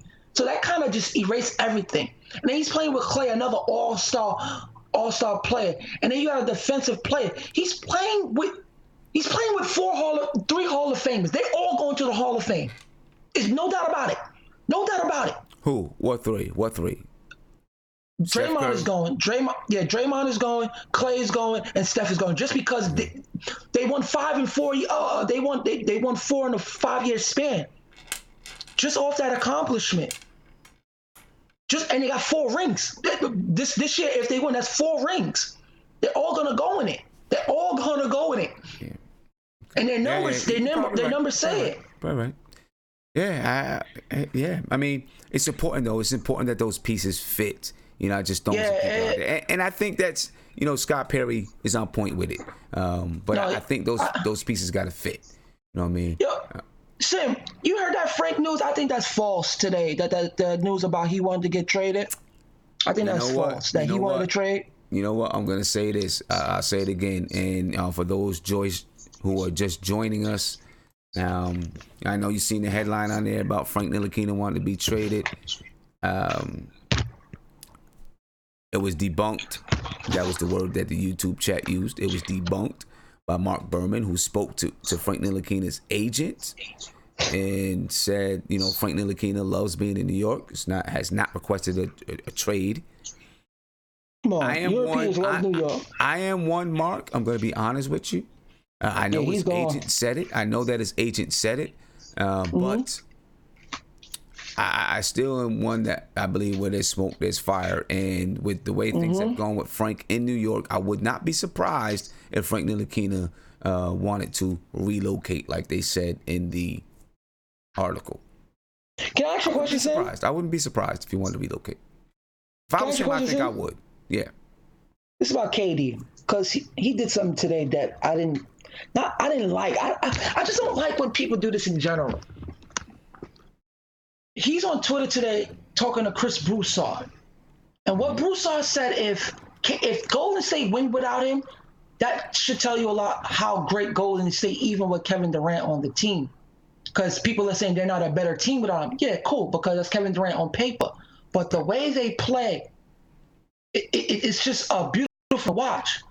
But my thing, what he is doing, because there was an article that came out that he was pottering because Steve Kerr elaborates in when he's on the floor, like to move the ball, make quicker decision, let the ball flow a little more. Because even when you watch Golden State, Kevin Durant kind of makes the offense stagnant from time to time. That's okay because he's a 7-footer and it's still a great shot for Kevin Durant. But what I don't like about him is that he's trying to cause something so he can have a easy way out when he want to leave for free agency. I don't like that. Because I don't think Steph Curry, Draymond, or Clay wants him to leave. But he's creating he's creating a story which if people get their hands on, they're going to talk about it. And then he complains about people talking about him because it's like he's trying to be standoffish, but part of the team. Why isn't he on the bench with the guys through the playoff series? Rehab. I don't know. I can't answer the question. Rehab, maybe. I don't like that. I don't know. I don't like that because that tells me a lot about your character. Like everything is going good. Yeah, Draymond might say some things to you. But again, KD was wrong also in that time when Draymond was pushing the ball to make a play. You can't come at Draymond like that because he has the authority to do whatever with the ball because he's one of the best big man passers in the league. He makes other people better also. And for him to clap at him like that, of course Draymond Green should watch what he say to him, but you don't talk to a player like that of that caliber that has cachet too. So it both goes both ways. But Kevin Durant, what he tried to do, he tried to infiltrate Golden State, come in, be the guy, and make it his team. Like he tried to infiltrate the team, knowing that was never going to happen. That's why he looks like the awkward man out. It's like he tried to fit in with his talent, but because he's playing with these all-star players and the fans loving Curry more, listen, bro, they drafted him just like with Boston. They don't like Kyrie more than like Tatum. Whenever you draft a player, the fans is gonna gravitate to them more. They're gonna gravitate to the player that they draft more. That's just an NBA history, bro. And I just don't like that from a player like that that's gonna cause havoc because that makes it seem like if things don't go his way, he might cause something in a team. And as Knicks fans, we don't have time for that. We don't have time for drama. When we get KD. I don't. Agree with you 100% there. Let me get to Isaiah. I'm going to come back. Then after Isaiah, I'm going to get to a couple of phone calls. All right, bro. I know that there's some people calling in. We'll get to some phone calls. 516-405-2246. You can call in. Follow me on Twitter, Nothing But Knicks. Follow me on Instagram at Nothing But Knicks. And subscribe to the channel. Ring that notification bell. You get a notification anytime I go live. All right, Isaiah. Yo, what you got, man? Yeah. What you saying? So yeah, I agree with Mark. What Mark was saying, a lot of what he was saying was really true about Chris Paul and all that stuff. But also, I just wanted to piggyback what you were saying, Sam, about fit.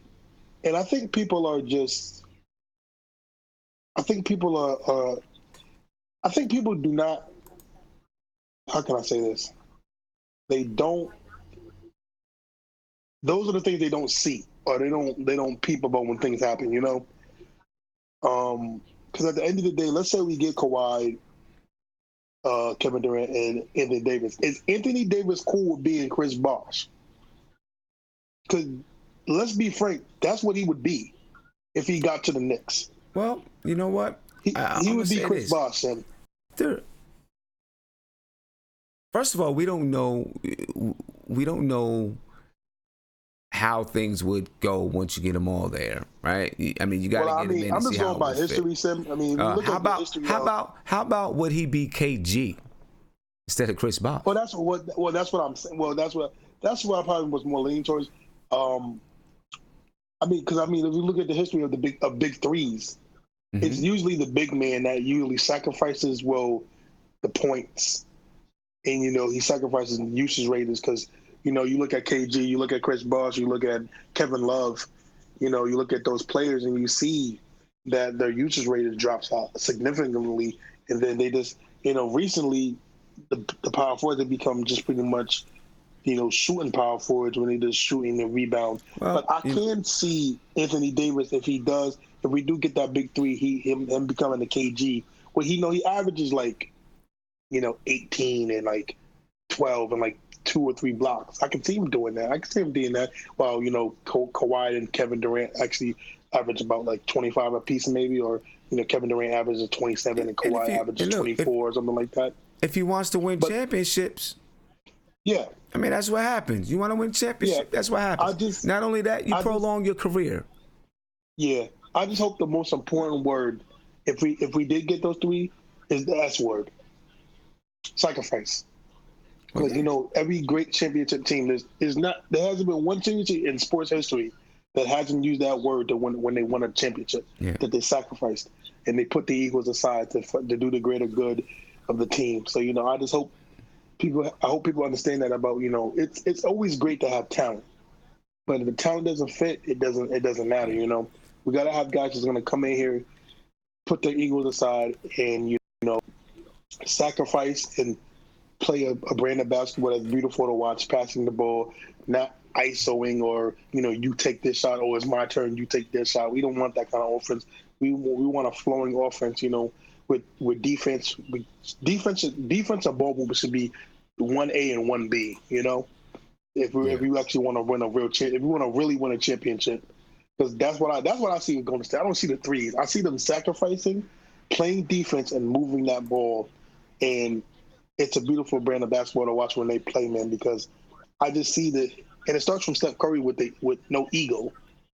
I have to keep saying it because Steph Curry has it's almost unbelievable the ego that he doesn't have, you know, to sacrifice and to do what's better for the team, and it shows in championships. He might get his 4th championship in like the last 5 years. That's amazing. That's dominance, and that's great, and that's what I want from the Knicks, man. That's what I want for these players. That if you're gonna come here, are you gonna sacrifice and do the little thing that's gonna win the championship for us? Because if you do, I mean, we don't have to even talk about what happened if you win a championship here. That's almost a foregone conclusion. Yeah, let me get to a phone call. The question is, folks, if the Knicks were somehow to convince Kevin Durant and Kawhi Leonard to come to the Knicks, and then the Pelicans wanted to give up Mitchell Robinson or wanted Mitchell Robinson for Anthony Davis, would you do it? I'm doing it. Get those threes. It's too much to pass up. I'm doing it. But would you do it? Call you on live with nothing but Knicks. What's poppin'? Yo, what's good? I'm chilling, man. How you feeling?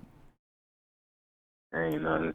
Look, man. I'm just gonna speak off of reality because it's like speaking off pipe dreams and everything like that. I mean, fantasy basketball joint. That's all good and everything.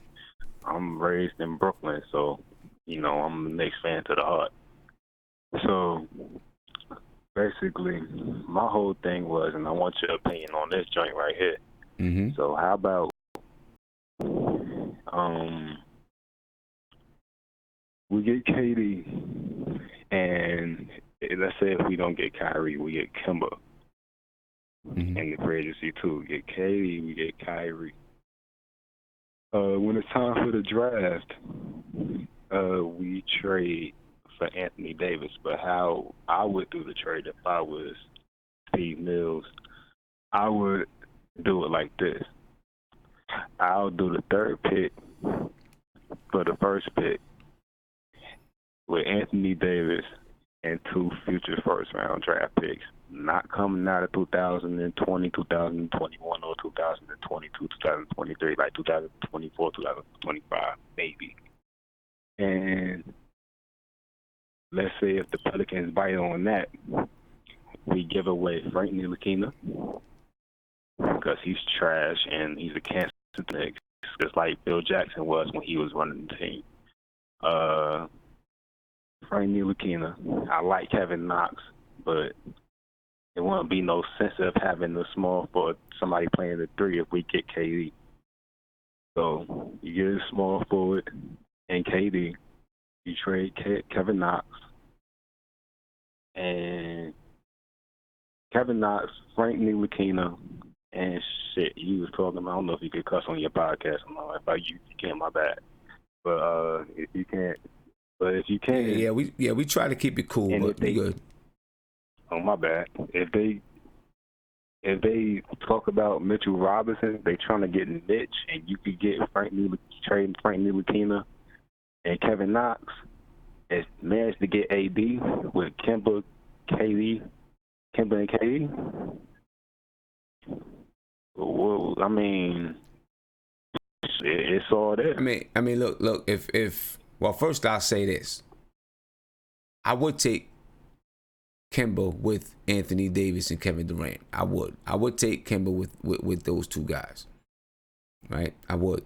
Now, what you were saying about trading for AD, and let me get this clear. You were saying to trade instead of trading this year's 3rd pick, you would trade like 2 other picks later on down the line. I don't know if the Pelicans are going for that. No. I was saying you would trade the 3rd pick for the 1st pick, which if Zion was to go first to the Pelicans, you get Zion. Okay. So you would trade. Yeah. Okay, go ahead. Say it again then. I'm not clear with you. Yeah, you get. All right, I was saying, all right, the 1st round 3rd pick that we got. you trade that for the Pelicans first round, which most likely would be Zion. So with the first round third pick, you trade Kevin Knox, Frank Ntilikina, and Mitchell Robinson with 2 future first round draft picks from us for AD and Zion. And if they bite, they bite. Yo, hold up. But you said you was dealing in reality. I don't think that's reality either. I think that's a pipe dream too, man. Hey, look, think about it like this. Nobody thought that we was going to get Derrick Rose or Joakim Noah. That was a bag of peanuts trade. Okay. That could be a bag of peanuts trade that we get too. You never know. Hey, you never know. Hey, you never know. Just like getting Kawhi and KD, you never know. Most likely not, you never know. I mean, I would do that all day. Trust me. I would do it all day long. I would do it all day long. Like your man was saying, like, I don't know, like, not your, not homie, not the black dude. It was a caller. He had called in or whatever, and he was talking about what he would do. And I'm listening to bro like, yo, that sounds like something I would do on 2K. That's not even possible. Like, relax. Like, yo. Bugging. Like, you bugging out for real. I was listening to a black dude, but it wasn't the black dude. It was somebody that was calling in. I don't know if they was the Skype caller or they were just a regular caller or whatever. But yeah, what he was talking about, it sounded like a little 2K trade. I'm like, no, you been playing 2K too much. You gotta relax. Like, that's not it. Yeah, I feel you, man. Hey, I appreciate the call, man. Yeah. Hey, yo, I just wanted your advice on something real quick before I let you go or whatever. I know you got a lot of other callers or whatever. This is my first time calling in, so I appreciate it too. It's all love. So I wanted your advice on this. I do my own podcast, but I'm trying to start on YouTube. And like every time I try to record, it sounds like I'm getting an echo. So how do I fix that? It's getting an echo. It's hard to say how you fix it. You have to go check in the settings. Do you have a audio interface? Like how are you getting the audio into the computer? I got an HP laptop, so it's built-in camera with built-in audio. Built-in camera with built-in audio, and you get when you record, you're getting an echo. You're gonna have to look at your settings. Make sure the best thing I can tell you to do is get a mic, a USB mic, and use the USB mic. That should solve your problems. Get a Yeti. That would be perfect for you. A Blue Yeti. A Blue Yeti. Yeah, it's a USB.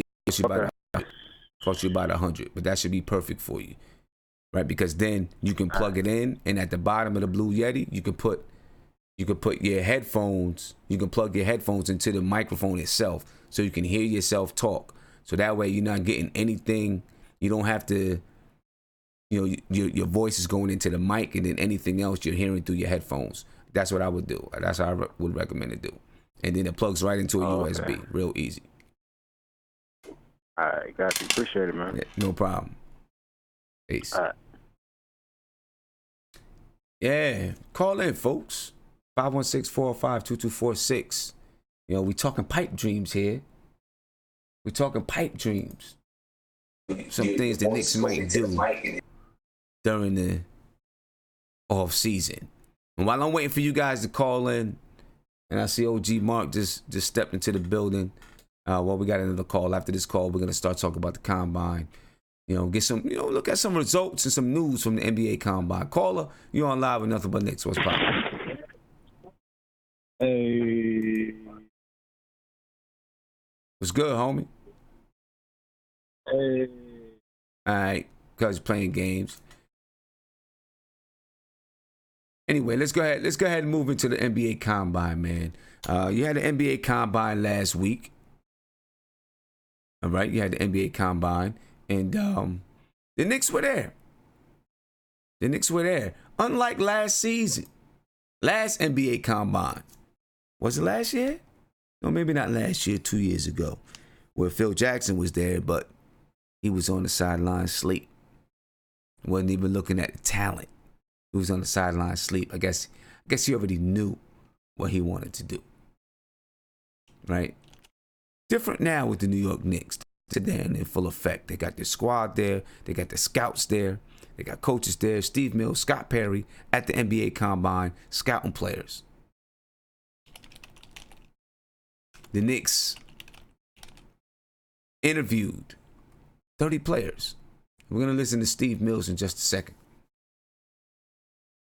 We're going to listen to Steve Mills talk about their direction right now and what they're trying to do. Obviously not really their direction, but obviously they're at the NBA Combine, they were at the NBA Combine, and they're there to scout players, 30 players. I think I believe they spoke to RJ Barrett. They spoke to Ja Morant, guys that realistically could be there at 3. But I'm also sure that the Knicks looked at some other people. So let's take a second. We're going to listen to Steve Mills. Right? After we listen to Steve Mills, we're going to talk a little bit about news from the NBA Combine. Steve Mills, ladies and gentlemen. Good week. Enjoy the week here and what you've seen and where you guys got in the lottery. Yeah, it's been a good week for us. We've as a group, we have a lot of guys here meeting the young players. We probably have interviewed 30 different guys over the course of the time here. So it's been a good, productive week for us. When do you say the Knicks fans are disappointed at the lottery reveal? We're excited about where we are. We know we'll get a good player at 3, so it's something we're excited and look forward to. Is this a good first step for you, or kind of what you see this is the whole process this summer with free agency all kind of growing together? We want to build this team the right way. We always said we're going to continue to work hard during the draft process. We believe we're a team that can draft well, and this is all part of our plan in growing our team. Thanks a lot, guys. Just one more about the number 3 pick. Could you look into moving it, or what? I mean, at some point, would you be open to conversation? We're here to evaluate the players that are here, and we'll keep moving along in our process. There you go. The Knicks evaluated 30 or interviewed 30 players at the NBA Combine. 30.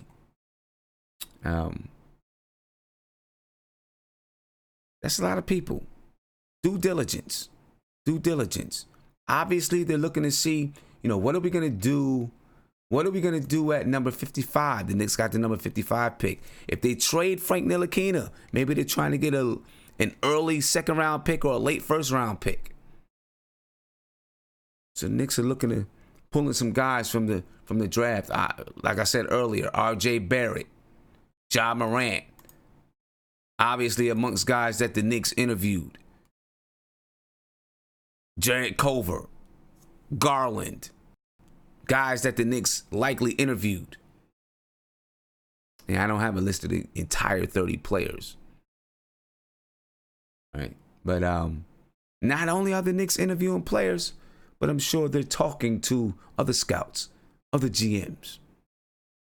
It's a negotiating period. It's a negotiating ground at the NBA Combine every single year. One player that we know the Knicks are interested in is Taco Fall. I'll be honest with you. Guy's 7'7". I'm not sure how he's going to make it in today's NBA.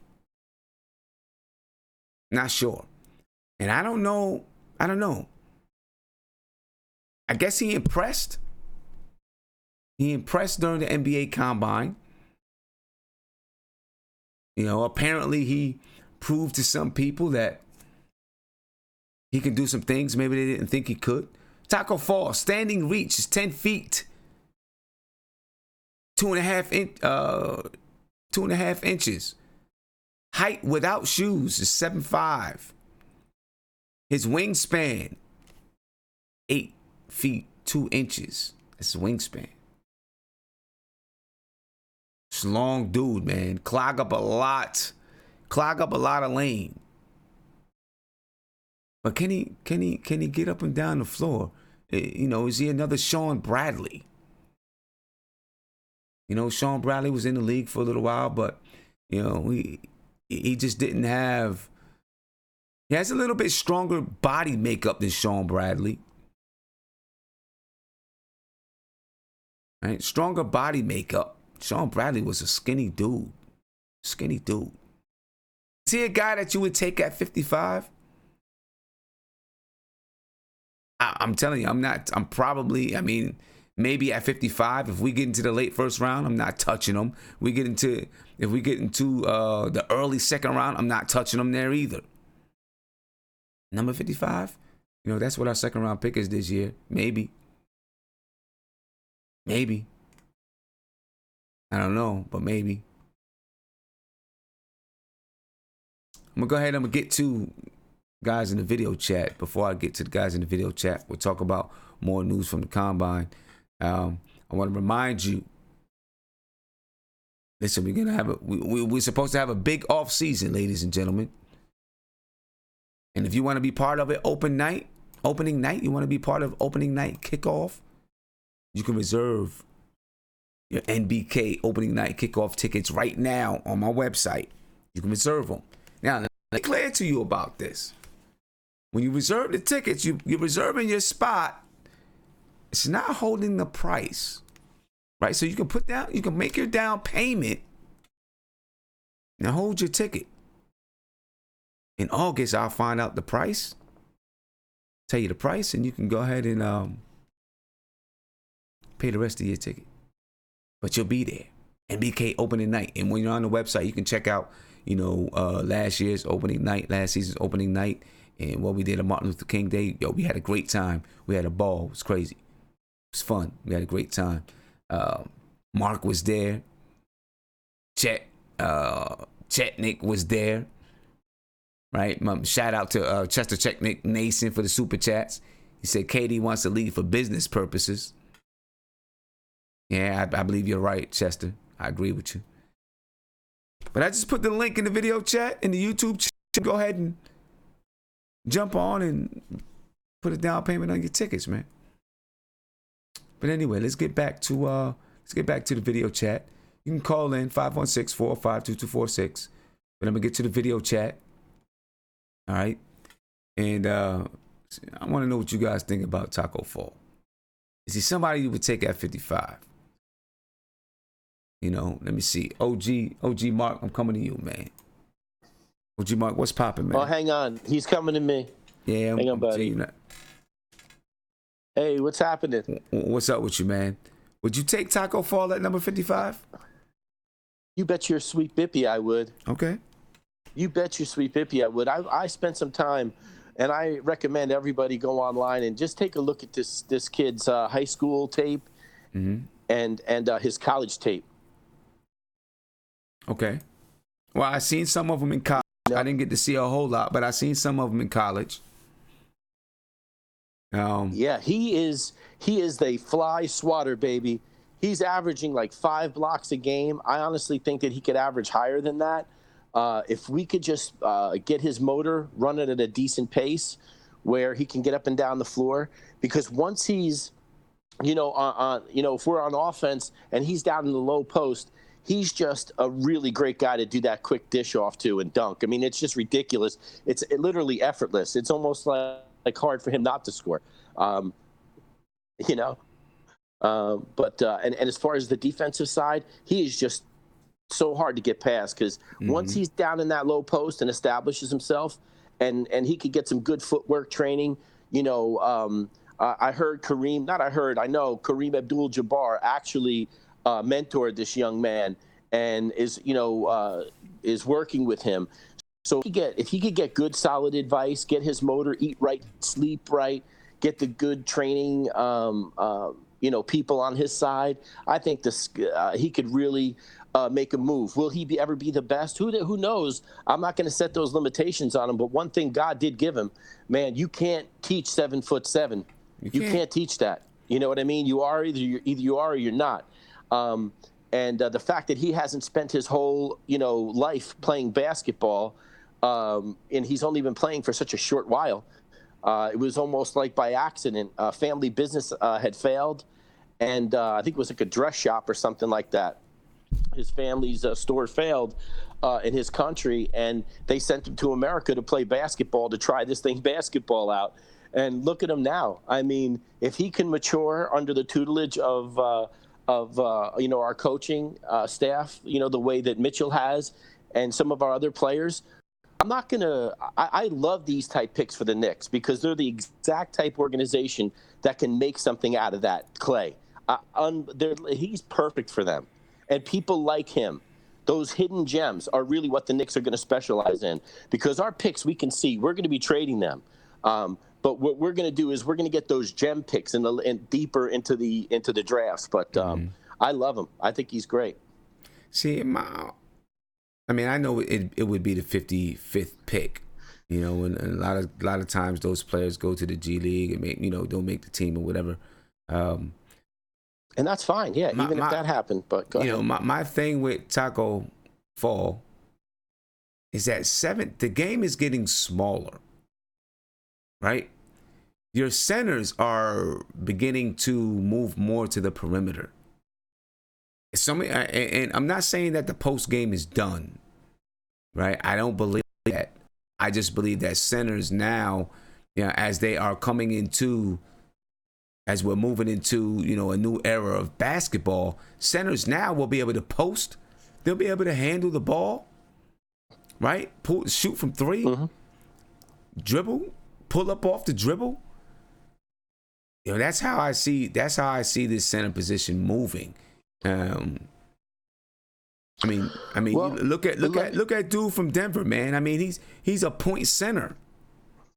You talk about a unicorn. Everybody talk about, gave KP. I guess he was more marketable. You know what I mean? But everybody, want to give him the name the unicorn. Well, dude out there in Denver is the real unicorn, in my opinion. But that's neither here nor there. That's the way. That's where centers are going.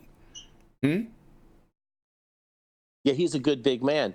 But let me ask a question, Sam. Yeah.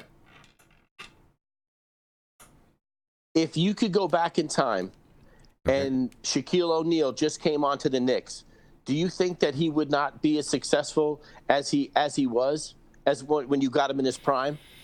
So you're saying if we got Shaquille O'Neal right now in his prime? That's what you're saying. Right now. It was his prime, right now. That's under a good question. This NBA, how sensitive everything is, and it's not old school basketball. I honestly believe him. I'll come out and say I believe that he would be fantastic right now because it's about the big man. It's not. I don't believe it's so much about the times and the games. The fact is that we haven't had a really good big man that's come out. Look at Giannis now. He's got muscles on his shoulder. He's huge, and he just really brings it. I think that we just haven't had the right big man. So what would be a really good big man that could? Because the big man game is different. Would Shaq be the same Shaq now? Probably so. I believe it. I guess he probably would because he was so dominant. But what would happen today? Right. It's about his desire, Sim. He's big and he's got the desire. You can't teach the fight in the dog.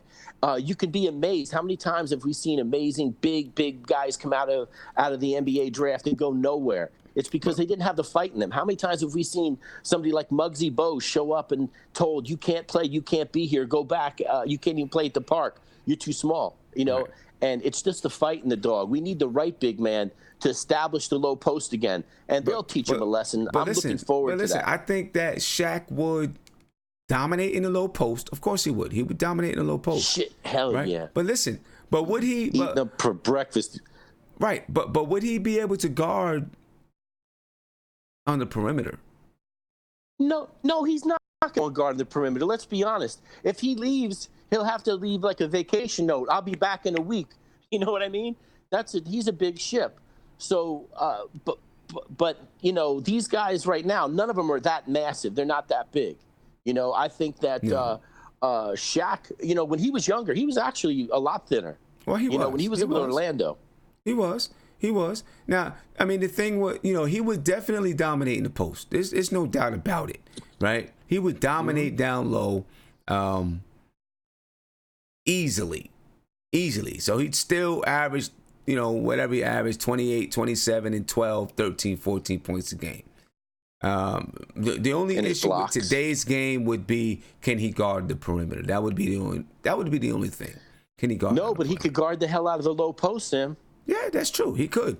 He could guard the low post. He could guard the hell out of the low post. He could. They could run through the obstacle course, get all the way to that low and see that gorilla standing there. My thing is, they're going to run for the other side. Right, but here's my thing, though, right? Shaq, one, he wasn't 7'7". He was also, Taco Fall is slow. He's pretty slow. I guess. No, I'll give you that. That was the one thing that, that was the one thing, Sim, that I kept seeing in the tape. It really did kind of hit me, just like what you said. He is a little bit slow. You're a coach. Can that be something that could be worked on? And does he have to be as fast? How fast does he actually have to be? Where are you trying to get him in position? He's not going to be the premier, perimeter guarder. But if his center is stopped at shooting a three, he's got to know to make a stop right there and defend. But even in transition, I think he'd have trouble in transition in the NBA, transition defense. He'd really have trouble there. Yeah, that's my one thing. That's my one hang up on him. But I was just hoping that, we find a gem. If not Taco, somebody amazing that people overlooked. And one thing, I don't know if we talked about too much. What about that European grab?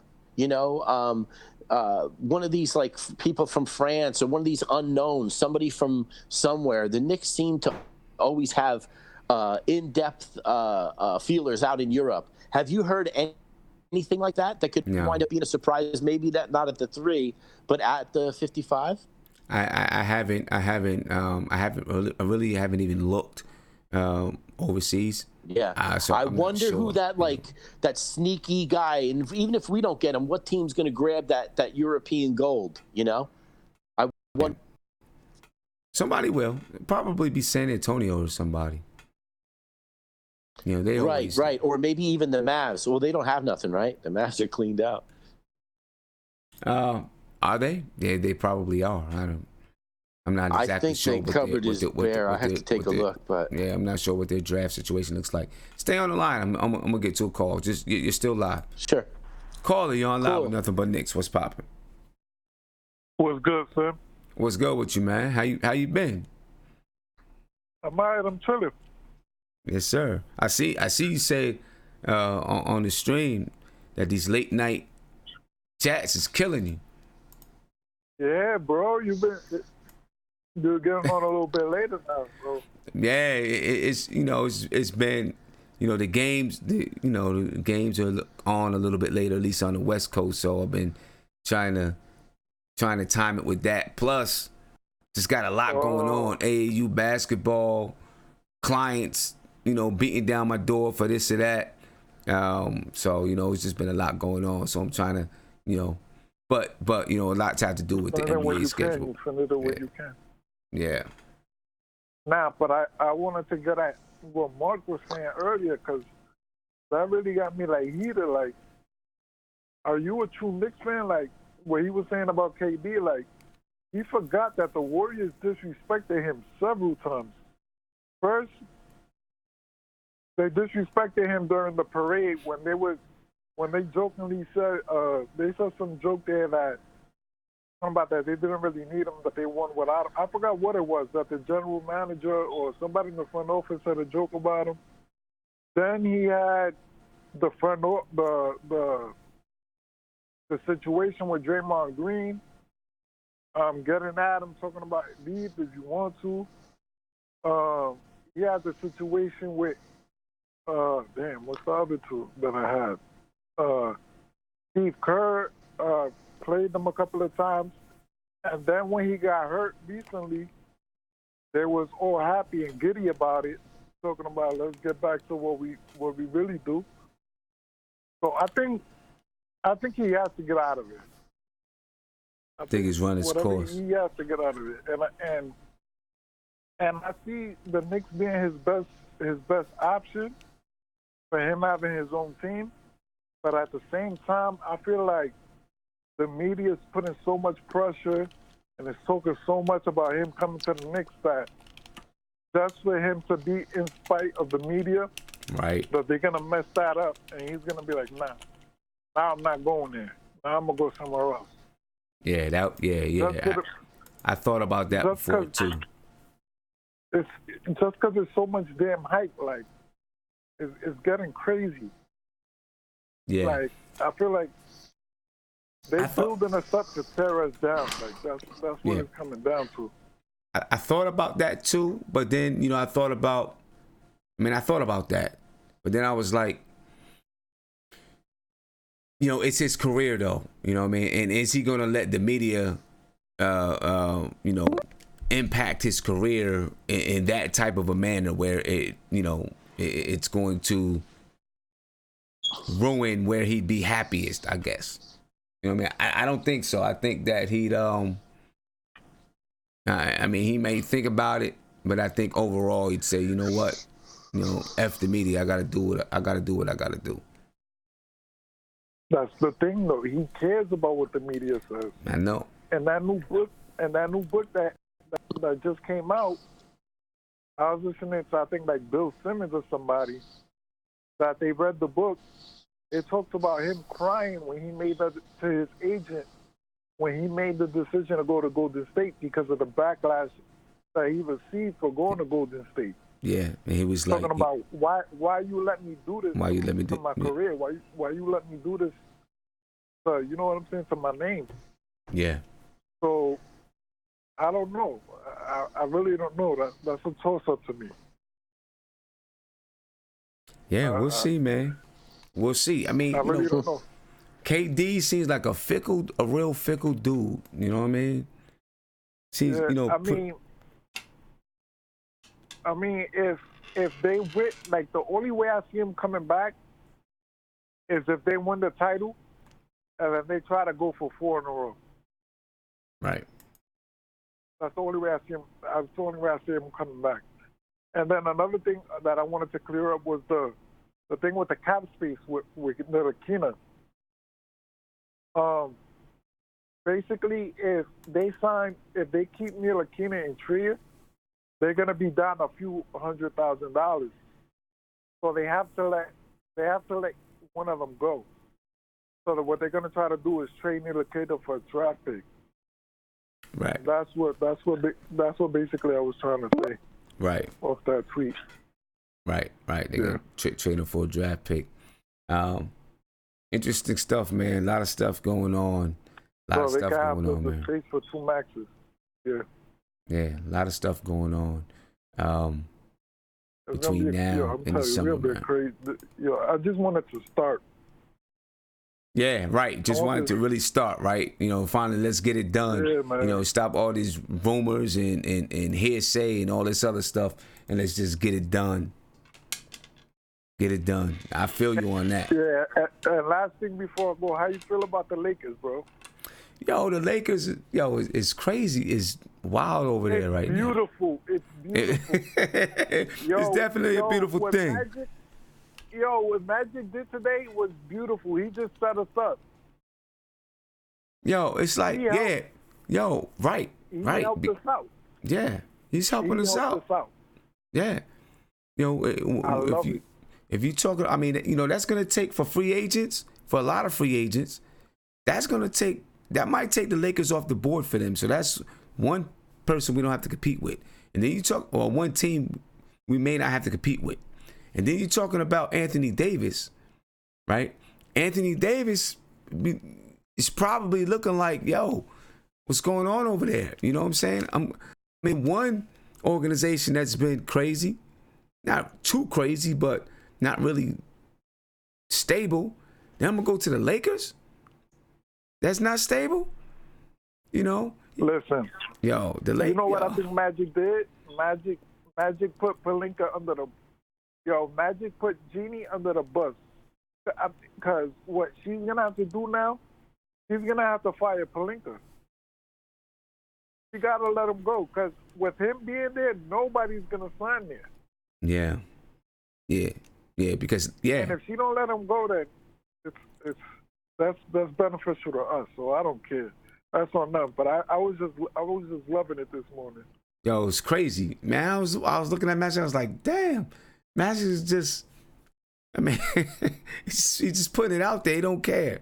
He's just putting it out there. You know what I'm saying? Man. I mean, look, it's just wild because all this stuff happens in the NBA front offices and all this stuff, but you don't hear inside information like that, right? Not that much, not directly from the person's mouth. You know, you hear sources and all this stuff. Yeah, that was wild. That was crazy. And then, you know, Pelinka comes on and was like, I just spoke to Magic. We were just chopping it up 3 days ago, 4 days ago, whatever it was. So I'm surprised to hear him come out like this. It's crazy. Magic had that. Magic knew. Magic was like, yo, you gonna do me dirty? All right, hold on, I got it. Right. I got it. Yeah. How you think the Lakers fans are going to react to Magic when the season starts back up and he's back in the building? Oh, nah, I see them. I already see them calling them. They already calling him a snake, a snitch, this, that, and the third. Man, I'm calling him a hero. Yo, but can you imagine going to a Lakers game and Magic is getting booed? It's crazy. Yeah, I love it. Yeah, that's the dysfunction I don't want to see in New York. Exactly. And I'm happy that's over in LA. Right. Because Knicks been getting enough hate as it is. Now it's time to share some of that with somebody else, and let us laugh at somebody else's misery. Yeah, I feel you on that one. It's a zoo over there, man. It's a zoo over there in LA, but at least for the Lakers, not the Clippers, the Lakers. Yeah. Yep, and that set up the Clippers too. So, yeah, set up the Clippers too, right? Yeah, I know Jerry West was sitting back and he was eating his popcorn. Right, you know what I'm saying? Eating his popcorn. He was loving it. It's crazy. Hey, Right, man. I appreciate the call, man. Good to hear from you. All right, no doubt. All right, peace. Same. Take care. Yeah, Los Angeles Lakers. It's crazy. Magic is going to get booed next year. I mean, you expect that in other arenas, you know what I mean? Well, Magic is beloved across the NBA. When he was playing, you would expect him to get booed in other arenas. Now, you're gonna hear Magic is going to get booed with the Lakers. Now, given that it's Magic Johnson, I'm pretty positive he'll find a way to turn those boos back into cheers. That's Magic.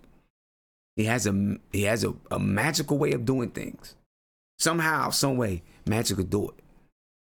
You know what I mean? But Magic's gonna get in LA. Easy.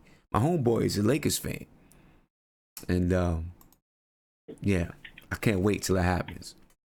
Call you on live with nothing but Knicks. What's good? What's good with you, bro? Yeah, I just gotta say this. Frank sucks. Here's a few reasons why. The man who drafted Frank was Phil Jackson, the same old fart that gave $72 million to Joakim Noah. That's number one. This guy never did anything in his career that makes you feel like he should be a lottery pick. He averaged 3 points in Europe, and it wasn't even the league like Luka Doncic was in. He was on the same team, Marty Collins, 36-year-old Marty Collins. I don't know if you remember him. Yeah, he was on Marty the same team as him. Used to play for the Knicks. This guy has no history of being good.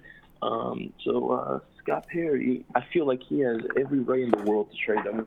And just one more example, look at two current Knicks players, Mario Hezonja and Mudiay. Both of their teams held on to them for a third year, and they couldn't even get anything for them. They had the Nuggets got Devin Harris for 20 games from Mudiay, and the Magic just let Mario go. Yeah.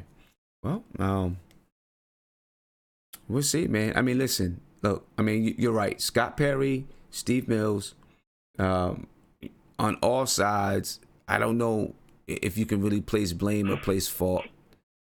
Phil Jackson brought in Frank Ntilikina. First of all, James Dolan, if he was going to fire Phil Jackson, should have fired Phil Jackson before the draft, right? So that Phil Jackson wasn't drafting.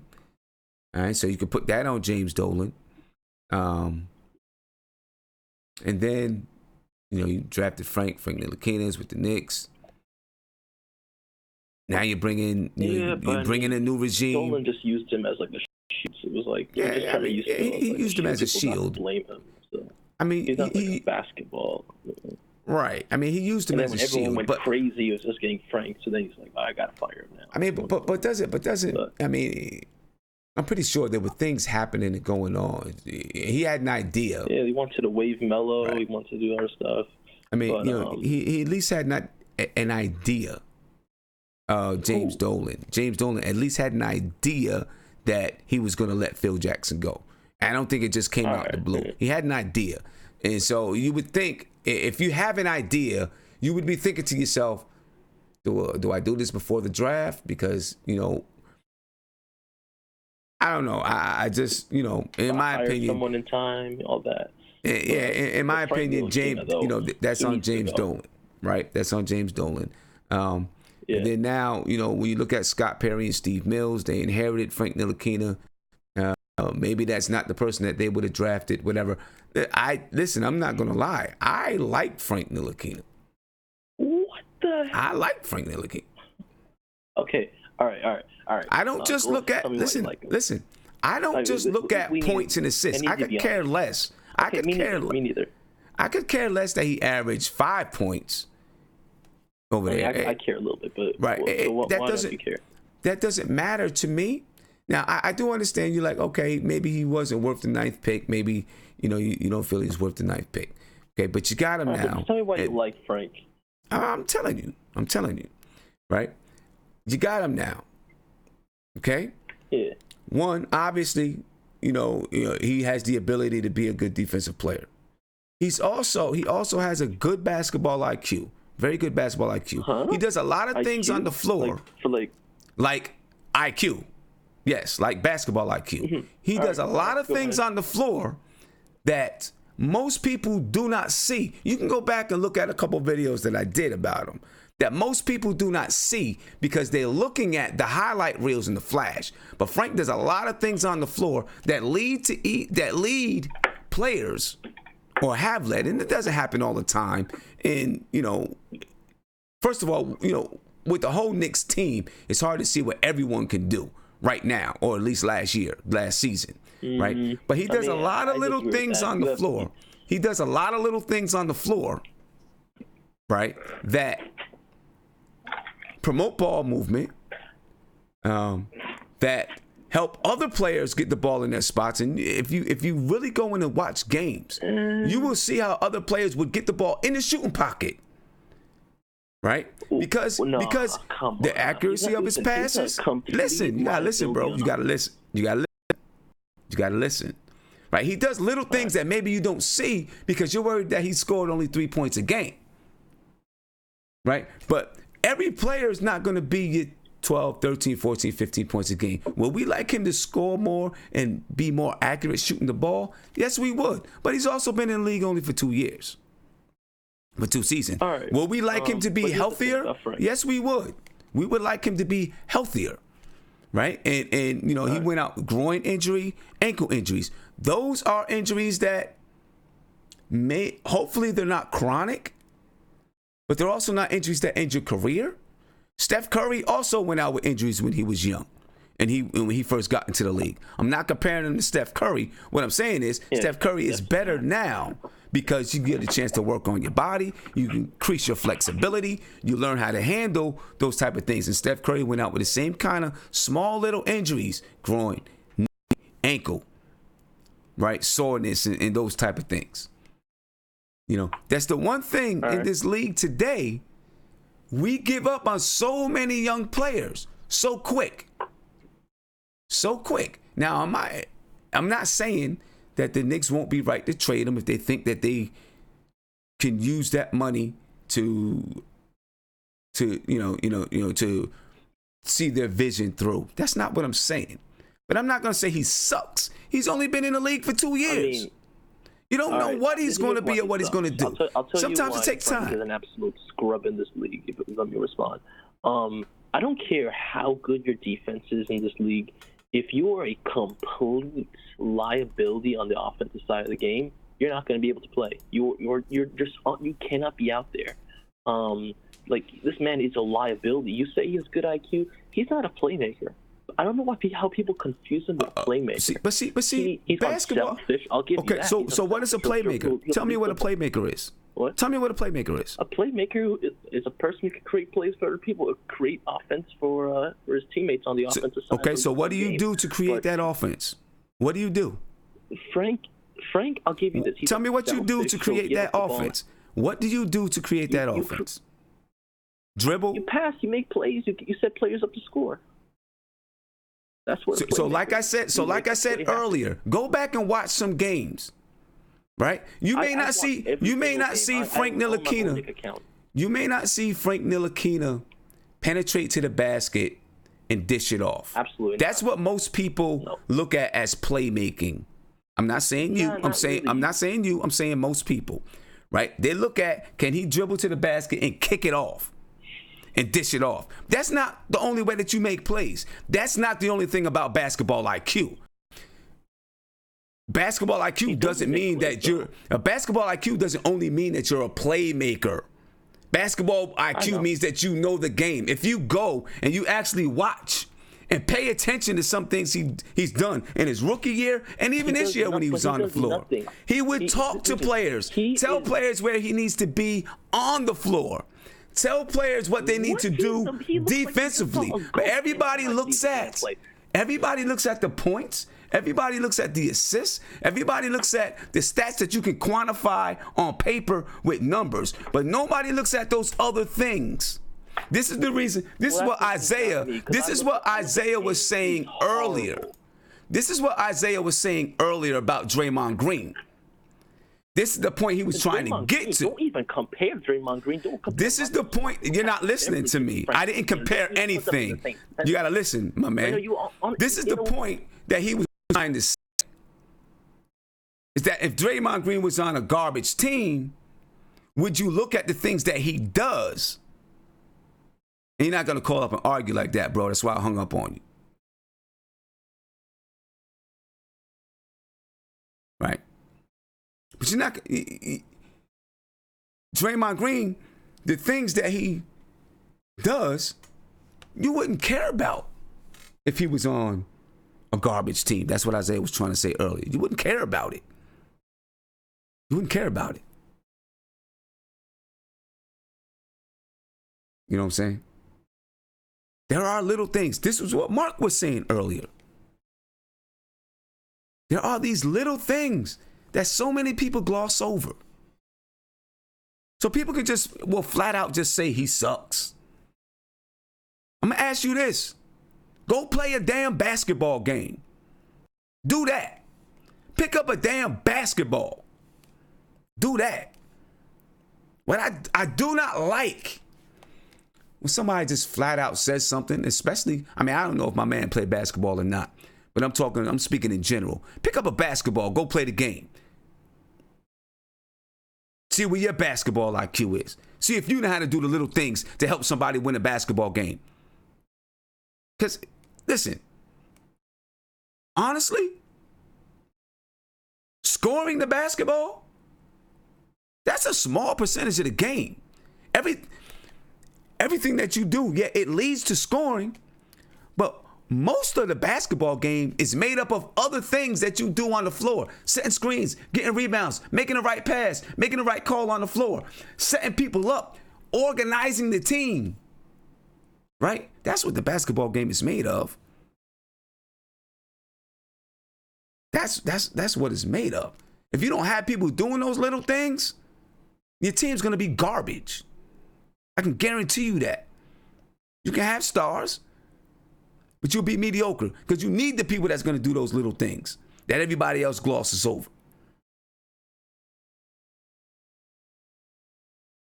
Do the Knicks have the right to trade him? Of course they do. And I get it. I do. I get it. I understand it. And if Frank wants to be traded, I think he has the right to want to be traded as well.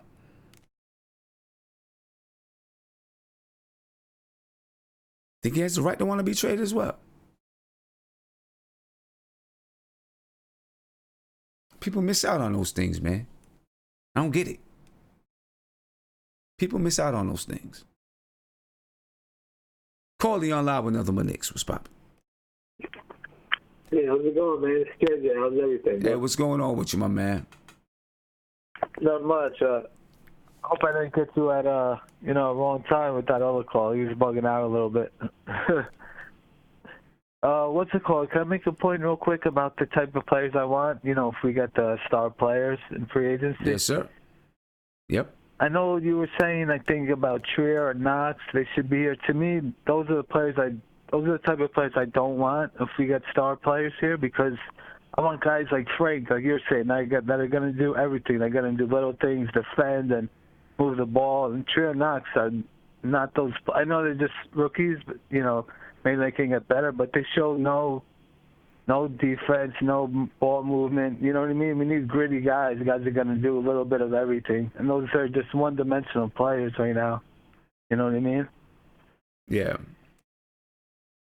So that's why I would want Frank. To me, he's a perfect fit. With guys like a Kyrie and a KD, because he's going to do everything for you. You know what I mean? So. Yeah. I mean, and D Public Enemy, no, everyone with an opinion is not bugging out. It's the way that you address me when you call up, my friend. So no, everyone with an opinion, I want everyone with an opinion. I'm sorry, my man. You can disagree with me all you want, but, just address it the right way. That's all I'm saying, bro. Go ahead. Say what you were saying again, please. Yeah, I was saying if we get KD, Kyrie, I think you were saying earlier that Trier and Knox would be good fits. To me, that would be bad fits because they don't do the things like you were saying, like Frank. That's why I would want Frank here, because he's going to do everything. He's going to defend. He's going to pass. Like, to me, Trier and Knox are. I know they were just rookies, but they were very one-dimensional last year. If they're not scoring, they're not doing anything for a team because they're not defending. They don't pass. You know what I mean?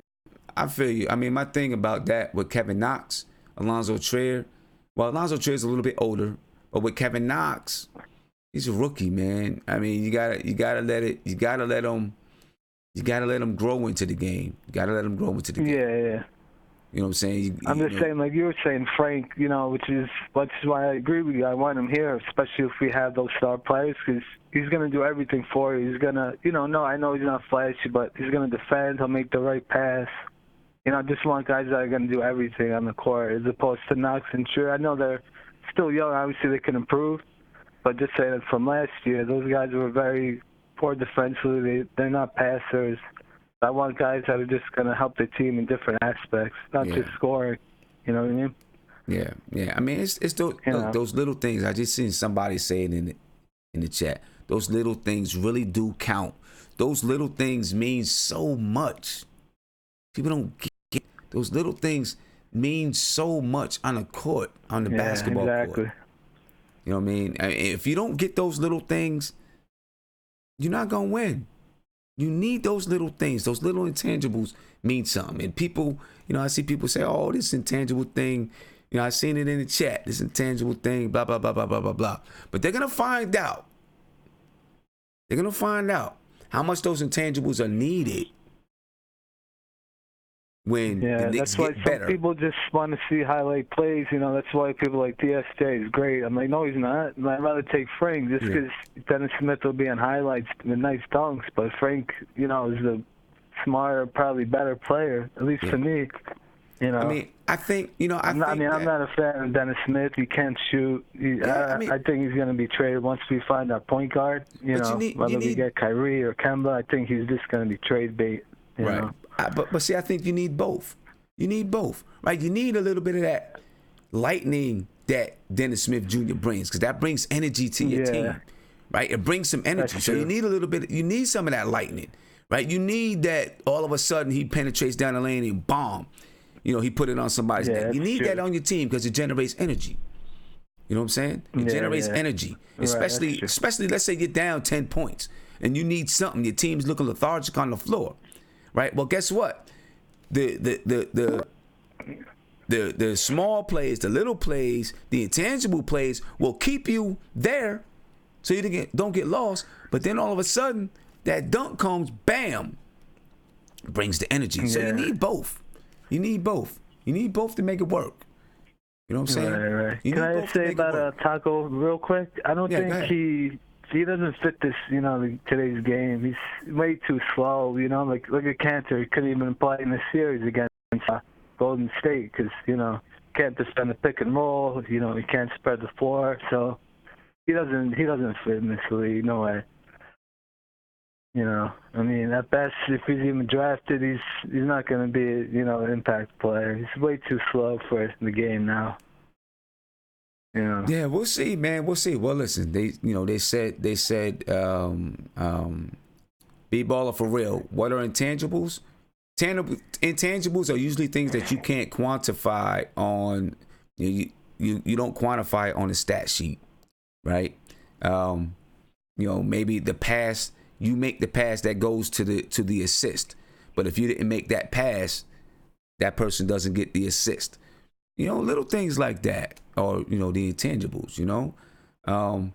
Sometimes just organizing the team, making the right pass to the right person. That pass is accurate. That pass comes right timing. That pass is in the pocket. Those are little intangible things that it's hard to quantify it. You know what I'm saying? It's hard to put a statistic to it. Yep. Those. Can I say one more thing, if I could, about AD? You actually stole something that I was actually saying before. I was telling my friend about that. He's like, today, he's like, do you want to make that Davis trade? I think you said before. You said only if we're getting Kyrie and Durant. I said the exact same thing. I said I don't want to trade our young assets and then all we have is Davis and we're 8 seed. And I said the exact same thing. If I know we're getting Durant and Kyrie, then I would definitely make that trade. Maybe even give up Mitch too. Obviously, I don't want to. But if I knew we're getting Kyrie, Durant, and then AD, I think I'd have to even give up Mitch too. Okay. I don't think you could turn down that big three. I can't do that. Yeah. Hey man, I appreciate the call, man. I'm gonna move on. I know we got some other people that want to call in and talk in. Yeah, man, I appreciate the time, though, bro. Have a good one, all right? I appreciate it. That last caller that was on, he probably jumped out the chat. You know what I'm saying? You don't gotta jump out the chat. You still welcome to be here and call in, my man. You know what I'm saying? Listen, not the first time, but me and you had it out, my man. The dude that just called in, me and Mark had it out a whole bunch of times. You can go back and look at that. It is what it is. My man's still welcome to be. I'm going to take this other call, then I'm going to get back to the video chat. Caller, you on live with nothing but Knicks. What's popping? What's good, yo? This is Kwame calling from Toronto. All right. No doubt. How y'all feeling out there? How y'all feeling up there, man? We're feeling real good, you see what I'm saying? We think we're going to win it tomorrow. Okay. Kawhi Leonard's doing his thing, you know what I mean? He's stepping up. He's a leader. He's bringing us to where we need to go to. So hopefully tomorrow, God willing, or later today, God willing, we'll get this win. All right. Go to Milwaukee and try to get Milwaukee out of here. You see what I'm saying? All right. That's what's up, man. I don't know. I don't really have a dog in the fight. I don't know if I'm rooting for anybody. I'm just enjoying the series. Yeah, but make sure you root for Toronto, though, because, Toronto already beat Golden State twice in the regular season. You know what? Best believe they'll beat him. Best believe they'll beat him in the finals. You see what I'm saying? Kawhi Leonard and Kevin Durant. That's a good matchup. They both went at it with each other. I think Raptors can pull that one. But as far as the Knicks go, honestly, I'm gonna be honest with you. You know what I mean? I've been a Knicks fan for a minute since Latrell Sprewell was there and Allen Houston. All right. Honestly, I think Knicks get Kevin Durant and AD and Kyrie Irving. I think it's best that they make sure that they get rid of all the young talent. You see what I'm saying? All of them. You see what I'm saying? They got what Miami did, and basically get a bunch of veteran players, guys that have some sort of, some skill set and know how to actually play basketball, because a lot of the guys they have, they're real young. You know what I mean? They're trying to find themselves in the NBA right now, like your boy, what's his face over here, Dennis Smith Jr., you know what I mean? He's like Steve Francis 2.0, you know what I mean? Like, he hasn't won anything. I seen him in NC State. He didn't do nothing in NC State. He didn't even go to the tournament. So I don't know why Knicks fans are putting so much faith in this guy. He has no winning tangibles at all. You see what I'm saying? So honestly, okay. I mean, about Dennis Smith Jr. I don't know if all Knicks fans are putting their faith in him. I think people are kind of still, let's see what he can do. I mean, you know, you look at his talent, you love his talent, but you're right. He's got a, you know, some of those intent. I seen him do some, you know, he's got some things. He's got some things. He's young too. He's young too, right? What is he, 21? He's only been in the league 2 years. 21. He's 21, but listen, like I said before, there's a reason why Dallas got rid of him. Dallas wouldn't get rid of him if he was that good. You see what I'm saying? He's young, and Dallas let him go. Point taken. You see what I'm saying? Yeah, I feel you on that one. And as far as the you guys got the third pick, right? So unfortunately, you guys couldn't get Zion, but you guys got the third pick. I think with the third pick, you guys might have to package that third pick, maybe send that over to New Orleans and get AD. Because honestly, you know, RJ Barrett, you guys are talking about RJ Barrett and how RJ Barrett's this and that and the third. But RJ Barrett, the reality is he doesn't really have good court vision. He doesn't know when to pass the ball. He's low-key a ball hog. You see what I'm saying? He takes up shots, you know what I mean? You saw him. He was shooting more than Zion. Zion's a star. Zion's like Mike Tyson, you see what I'm saying, of like the NCAA, you know what I mean? He's like the next coming, you know what I mean? He's a stud, and RJ Barrett was trying to take his shine, you see what I'm saying? And like, yo, RJ Barrett's from the suburbs out here in Toronto, you see what I'm saying? Like a suburbs outside of Toronto.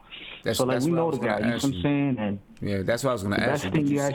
The best thing you guys should do is try to get Anthony Davis, man, you see what I'm saying, and try to compete in the Eastern Conference, you feel me? Like, you know what I mean? The Knicks can do it, you see what I'm saying? Like, out here people like the Knicks, so, you know, we want to see you guys do well, you feel me? But you guys got to make the right decisions, you see what I'm saying? Like, I feel you. You guys have the potential to do it. So let me ask you, what was RJ Barrett, you know, what was the hype up there around RJ Barrett? What was it like? Did you have you seen him play in high school? I'm going to tell you straight up. Let me tell you something. RJ Barrett, there was no hype around RJ Barrett. RJ Barrett went to school. He went to prep school somewhere in the Midwest States, right? Or in the South or something. Yeah, he didn't play high school basketball here. The only guy who played high school basketball here was Jamal Murray, and we all know Jamal Murray. We see him in the streets and everything. You see what I'm saying?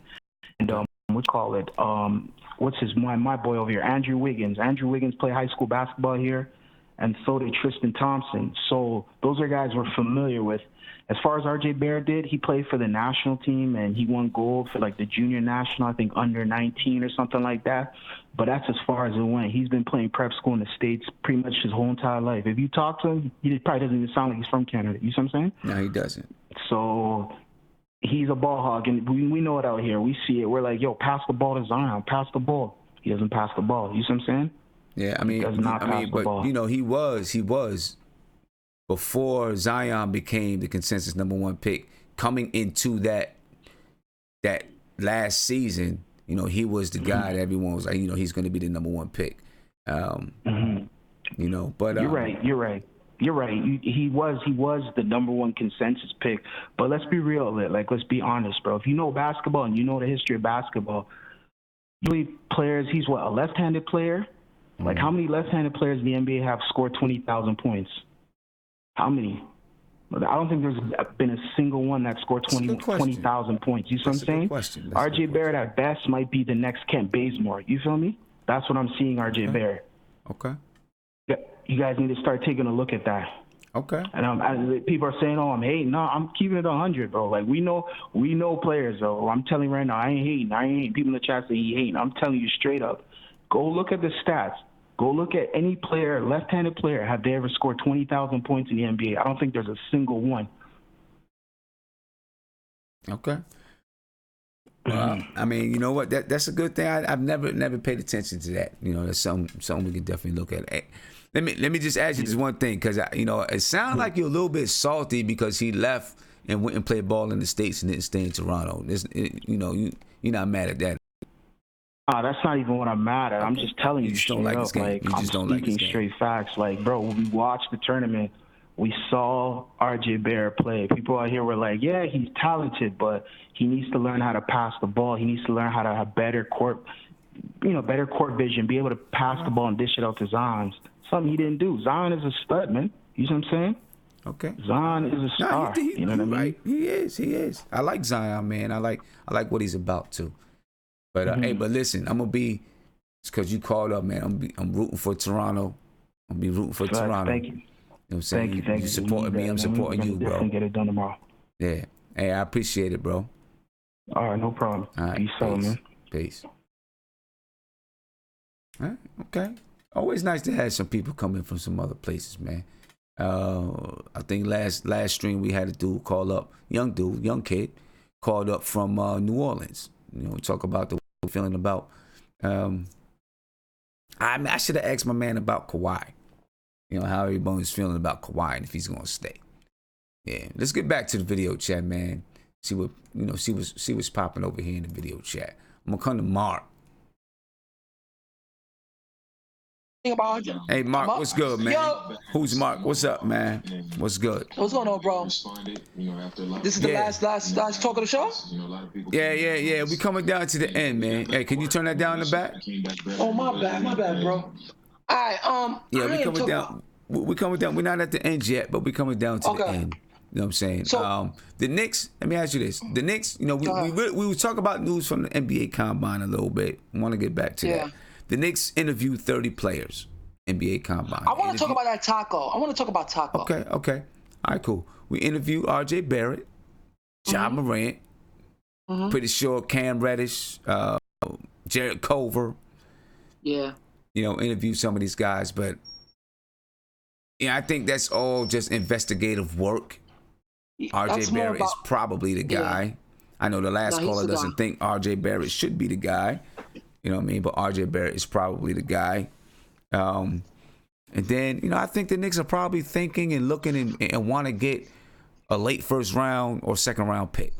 You know, so looking at guys. They want to, because there's one thing about this draft, there's a lot of freaking wing type players in this draft. Like when you really look deep, I was looking the other day, I was really looking deep into this draft. There's a lot of like wing players that can play defense, and that's what they're looking for right now for this Knicks team, especially when they're pairing up with KD and stuff like that. They're going to go for a lot of wing players, just a lot of guys that can do different things on the floor, that are athletic, that can cover floor, that can basically be linebackers defensively when it's needed.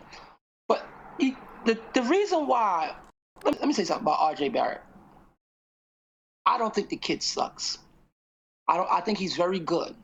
But I think if RJ got drafted by a team where he's the sole long star or guy, I think that's bad for him in his development because he had bad habits in Duke. I think he's great amongst collective talent. Because when you watch Duke, and when Zion got hurt, there was still a gap. As good as RJ Barrett was, there's still like a gap where it was something missing. So I think RJ Barrett is going to make himself into an NBA player. He has good defensive instincts. That's what I like. That's what I like about him. He can score. That's one thing. He's going to be an NBA scorer. You're not going to stop him from scoring, but he has to learn how to go right, because he only goes one way. He only goes one way. So he's going to have to work on that. He's going to have to work on when he's passing the ball. He's one of those. He can make a play, but he don't make the right play at the right time. He will make the assist like if he's up in the air or if someone's close to him, and then it's like the last resort type of assist. I don't like that coming from a wing guy that could also play make in some sort. You have to make the right play at the right time. He's decent. He can make a play from here and there, but it has to get better. He has to get rid of those bad habits. He can't be a black hole of a scorer. That's what I look at him as, because if the team depends on him, he feel like he got to take it upon himself to do it. And that's what I saw a lot with him in Duke. That's why Zion was a great complimentary, because Zion was able to clean up the stuff that RJ Barrett did. Now, if RJ Barrett was by himself, you would see mostly what I critique about him. But now, like I said, Canadian players, I don't trust Canadian players. That's just me. He could be good or he could be Andrew Wiggins, because I was a big Andrew Wiggins fan now, because he had all the tangibles. He has the ability to score. He has the ability to jump out the gym. When you look at Andrew Wiggins just as a talent, not just the things he could do on the floor, he should be an all-star. He should be an NBA all-star just for the things he can do. But it's just he lacked at motor and Canadian players. That's how I feel. But I feel like, and part of me, I feel like RJ could go number 2 instead of Ja Morant. You never know. Yeah, but even though he played in the States, I mean, he kind of played most of his ball in the States, RJ Barrett. Yeah, I like that he played in FIBA too, so that kind of gave him he plays with this tenacity that I like. That's one thing I like about him. I just didn't want him for this team. That's just me. That's just me. But if we have to take him, I'm gonna have to grow to like him like I like Knox. But I'm gonna critique my guy just like I like Knox. I think Knox does things great, but Knox needs like a point guard for his game to be more of a fluent, for his game to really be good. That's how I feel about Knox. But I think RJ is going to be an NBA talent. He's going to make himself into an NBA talent because he has the motor. I don't question that. But the way the Knicks are set up now, if I just took RJ, I'll be fine if Kevin Durant wasn't coming and we took RJ. I say, good. We could start off with a wing like that, that could defend. Cool. But then now you got Kevin Durant and Kyrie. You have to get another star around Kevin Durant just because of Golden State and stuff like that. And I would like to win now because we only got like 3-4 years of KD prime. KD ain't 28. He ain't 29. He's 30. He's going to go on to 31 next season. And it's 3 years of that prime where you want KD at the high level. And you have to go on all in. Now, if KD was 26, 27, it'd be a little different. We'd be able to keep our talent. But we are in win-now mode as soon as we get him. Yeah. And I don't think he has the patience. I just don't think he has the patience for that. Like when players get so much success, they want players that just know how to play. They want vets. They just want people around them that just get the job done. That's just how stars are. That's just how they are when they get to a certain age. Yeah. Now, Taco, right? Yeah, Taco. The best thing, if the Knicks was to spend the 55th pick on him, I would rather him not get drafted and then go for him undrafted. Because there's things with him that kind of bothers me. Because he's 7'7", right? Mm-hmm. I don't think he's going to be able to play over 25 minutes a game. I think he's like a 10 to 20-minute player just because of that size. 7'7", and like I said, the NBA speed on a 7'7" guy, I don't know about it, but damn, he's 7'7". He could clog up the lane. Definitely clog up that lane. He could clog up that lane. I give him that. I mean, what's he like? 300 pounds? Bro, I would use that 55th pick. If Scott Perry ended up trading Frank for like a late second round or first, I would use that. I would use those 2 picks to get like a vet or something. That's just me. But would I spend 55th pick on a thing? I would use that more on a vet because of KD. If KD come here, what you mean? Hold up. What you mean? Use it more on a vet? I would use the 55th pick to get like a vet. I would package it to get like a vet or something. Oh, okay. Yeah, because it just sped up everything. Like that KD situation is going to speed up everything. You just want players that know how to play. Like, yeah, you can have a young player, but that's if you have established players. But we have to fill the roster first before we could take on a young player like how Golden State took on Looney. It gave him time to learn the offense. And look at him. He broke out. He was pivotal last night. It takes a while for players like that come along when they're around guys like that. So you have to get vets around KD as fast as possible because, boy, next year the NBA going to be a little different because everybody's good now. Everybody's getting better, Sim, especially the West. Hey, Mark, I don't mean to laugh at you because Usher Sports was like, Mark want to draft a vet. It was just funny the way you said it when you said I used that 55th. I know. It would just sound funny. It's like, what you mean? Use the 55th pick on a vet. What you talking about, eh? No, I'd use if they'd have traded Frank for like a late first or second in a second rounder, I would have used those 2 picks to get me like a vet or something. Yeah, that's just me. Because we need that because the way players are getting exposed in the playoffs is just, you think players who they are? No, they're not, bro. No, they're not. Like there's a big gap between Damian Lillard and Stephen Curry. And that the playoffs just showed you because he did not know how to make the right reads out of a double. The way Golden State doubled him, out of 4 games, he did not know how to make a play out of a double team as an elite point guard as he is. The point guard just exposes you, and it shows your how mental you are, and you got to give it up to those boys, man. They mental, man. The amount of scrutiny they play with every day, every night, every game. Come on, you got to have a level of mentality to do that. So that's why I want vets, man. I'd rather vets mess up because it's going to happen. Then young players, then you're going to be really, really mad at young players when it comes to that, and they're not going to be able to play in the playoffs. It's another thing. I mean, well, you see. All right, man. Taco, I'll take Taco. I would take Taco undrafted. I wouldn't waste 55. He's just too big. Yeah, I mean, we'll see. But they look like see what happens with him. He helped himself. Listen, he had to play his way into the combine.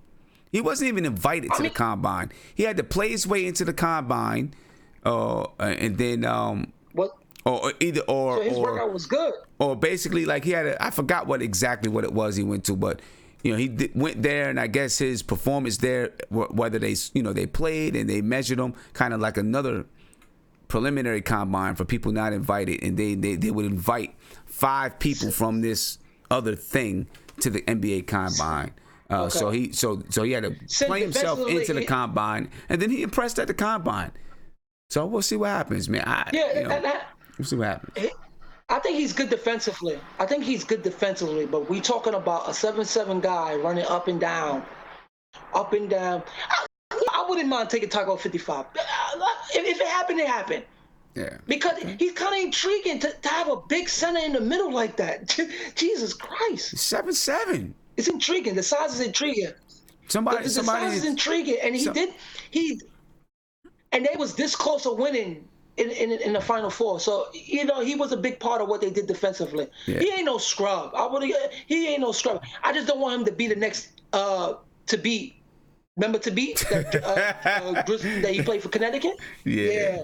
To beat. He was good in college defensively, and then he was just horrible in the league. That's what I'm afraid of. But if he had 55 and not number 2, I'll take Taco. Okay, all right. Let me get to his phone call. Let me get around to Ernesto and OG. I think he would lose weight with. I think he would lose weight with Fizdale because they have. Yeah. Okay. All right. Let's see. Caller. They don't play with that. Caller, you on live with Nothing But Knicks. What's popping? All right, so this time, don't dominate the convo. Let me talk. All right. Hold up. So with Marcus Smart. Hold on. Time out. Hold up, cuz. Hold up. What's your name, bro? What's your name? My name's James. James. Yeah. James, welcome to Nothing But Knicks, my man. Why don't you call into the appearing, man? Why don't you come into the appearing? I think you belong in the appearing, really. What do you mean? The video chat, call? man. The video chat. I don't have Skype with me, and I just wanted. Can I just say? I gotta get this off my chest. Okay, go ahead. Get it off your chest, bro. Go ahead. You said Draymond Green. It's like Frank. He's like a leader. But here's the thing. Well, hold on. Just let me say this. I'm not comparing the two. I was talking about something that Isaiah was saying. Go up. Not all the stats don't mean everything. What Draymond brings to the table doesn't always. The stats don't even show that. I get that. But Draymond Green is tough. He has offense ability. He might not be a scorer, but he'll set picks. He'll hustle. He will get everyone motivated. Frank looks like he just saw a ghost when you look at his face. Like, this guy has no offense ability, doesn't set screens, doesn't make plays happen, doesn't do any pick and roll. His whole offensive game is just dribbling the ball, giving a dribble handoff at half court and hiding in the corner. He has no offensive game at all.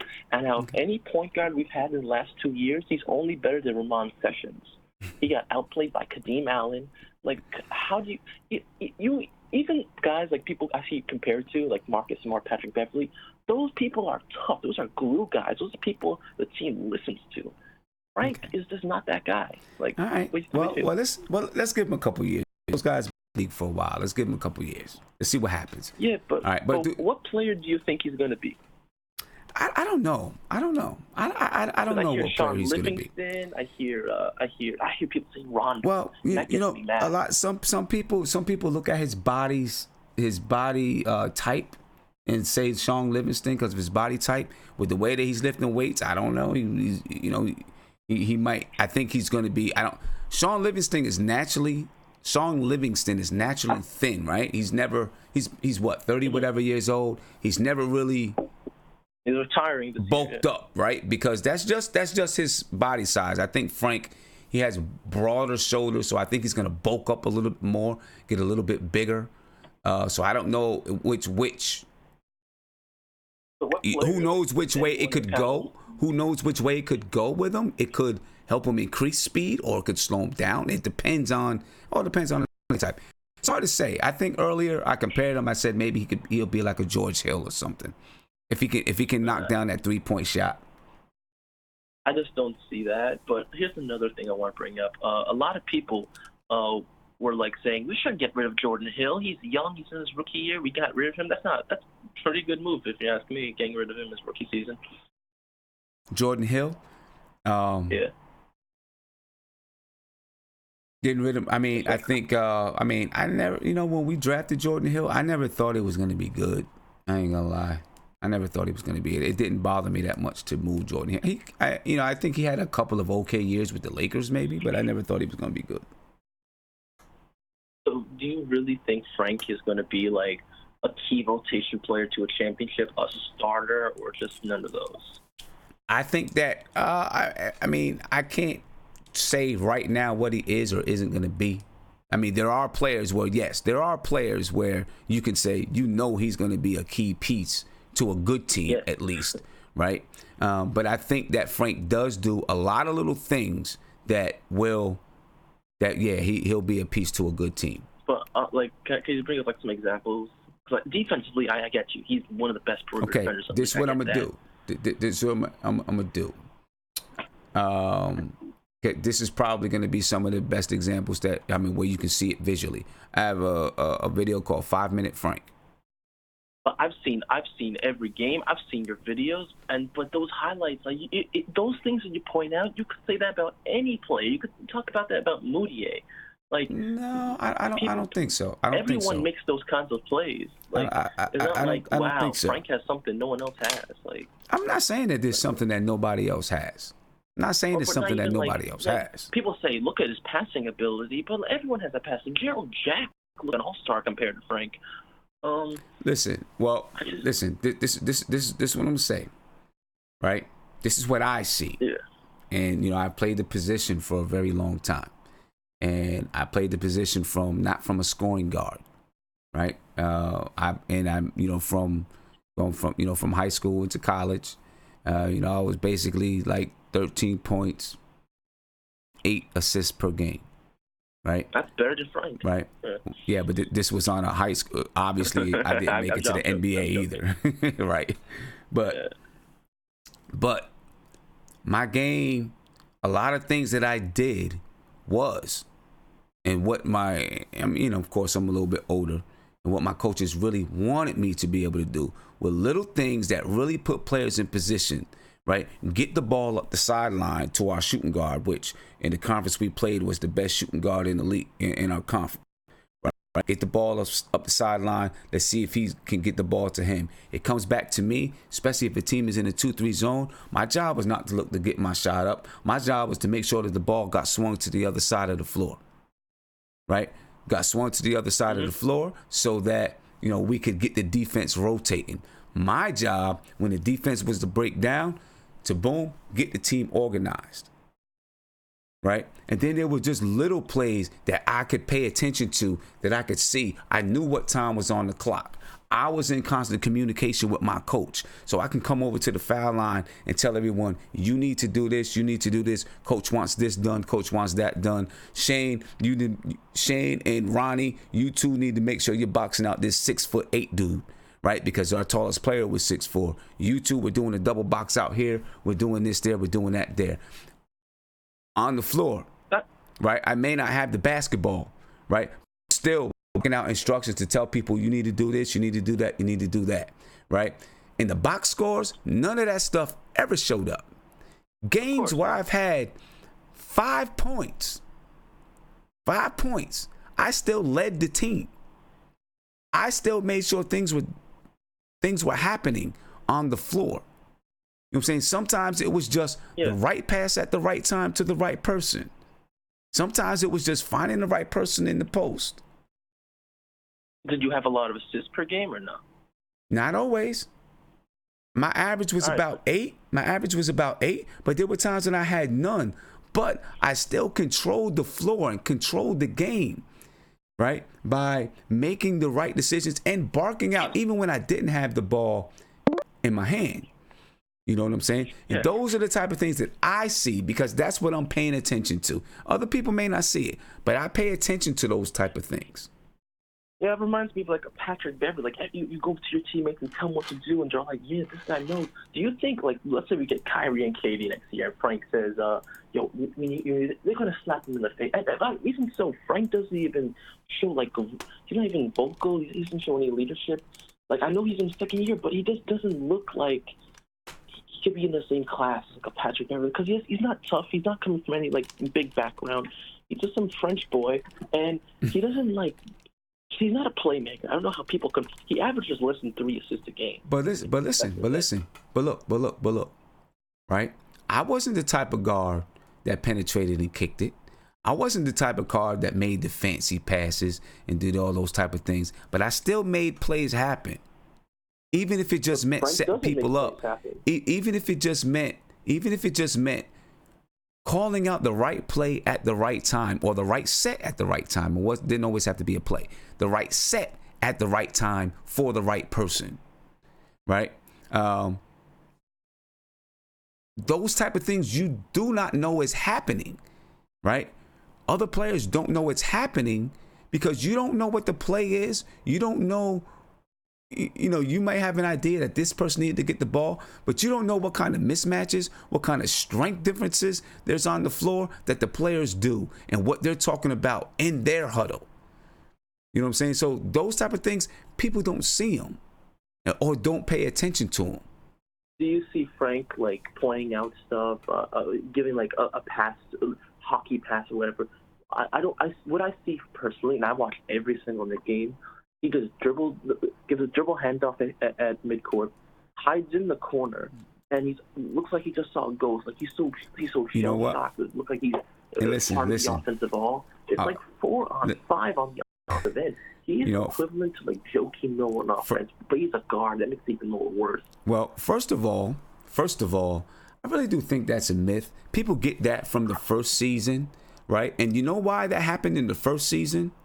Because we were running a triangle, and that is what your guard does in the triangle.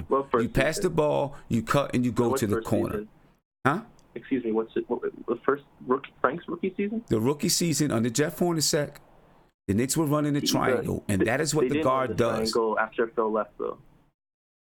Yeah, they did. No, Phil was gone. The first season, Jeff Hornacek left, and then you had Kurt Rambis take over, and they ran a triangle.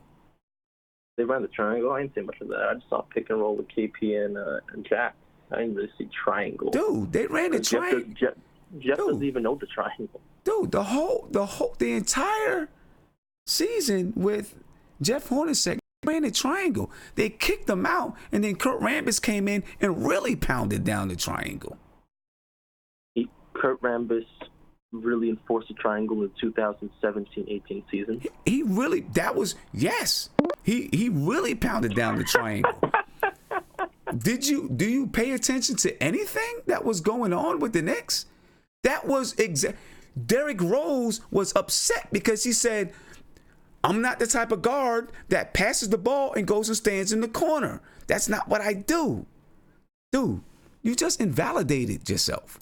If you do not know that the Knicks ran the triangle under Jeff Hornacek and then Kurt Rambis took over, you just invalidated everything you're talking about. Don't even call here again because you don't know what you're talking about. That's type ridiculous, my man. Unreal. I mean, do you even know? You don't remember? I mean, you really don't remember that Phil Jackson wanted Jeff Hornacek to run the triangle. Jeff Hornacek tried to mix in a few different things, but more than not, it was the triangle. Phil Jackson was at practices. They put the unreal.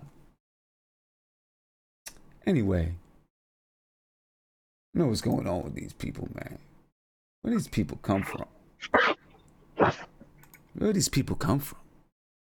I don't even remember the dude's name. Yeah, Ralph. He was wasting time, wasting my time. Wasted 5 minutes of my life. Ernesto, man, what's going on with you, man? What's going on? What's going on, man? You save me, man. You got to save me from people who are calling up and not really paying attention to the New York. I mean, what does this do? You have to watch the game within the game. Yeah. When you're analyzing players. Yeah, I don't know what's up with that guy. I mean, I get what you're saying about Frank. All the intangibles, all the little stuff that he does. I mean, people can only see all the shots that he misses, all those bricks that he throws up. But look. Well, even and you know what? You're right, James Swain. Kurt Rambis did take over from Derek Fisher. You're right, but Jeff Hornacek ran a triangle. But I mean, yeah, you're right. It was that, but Jeff Hornacek ran a triangle. He tried to mix in some other things, but he ran a triangle. But anyway, go ahead, man. But you're right, James. You're right, James. It was for Derek Fisher that Kurt Rambis took over, but Kurt Rambis was still on the staff with Jeff Hornacek, so that he could help enforce the triangle. So I was wrong there. My fault, Ernesto. Go ahead. No worries. So, if you look at the Knicks, I mean, could the Knicks have done a worse job than that they have done with Frank, with the development of Frank? Think about it. I mean, his first year he came into the league, and they didn't basically play him. They had Jared Jack, of all people. Instead of giving Ntilikina the ball, here, make all the mistakes that you have to make. Go through the process. We want you to develop. Give them the time. Give them the minute. On point guard after point guard, they bring in Moutier. They bring in all these guys. I mean, it's the worst development with Frank that I've seen. I mean, it's been horrible. If you look, you said Frank has 2 years. Okay, it's been 2 years, but he's only played in reality, half a season. Yeah, this year he was injured half the year, and when he wasn't injured, you had Trey Burke, you had Moutier, you had point guard after point guard. And what does this do? What does this do to his confidence? I mean, the guy is already a timid player. He's already has doubts. And you're just killing the kid's confidence. You're just breaking it apart. The Knicks have done the worst job possible at developing Frank. That's the number one thing. But what is Frank?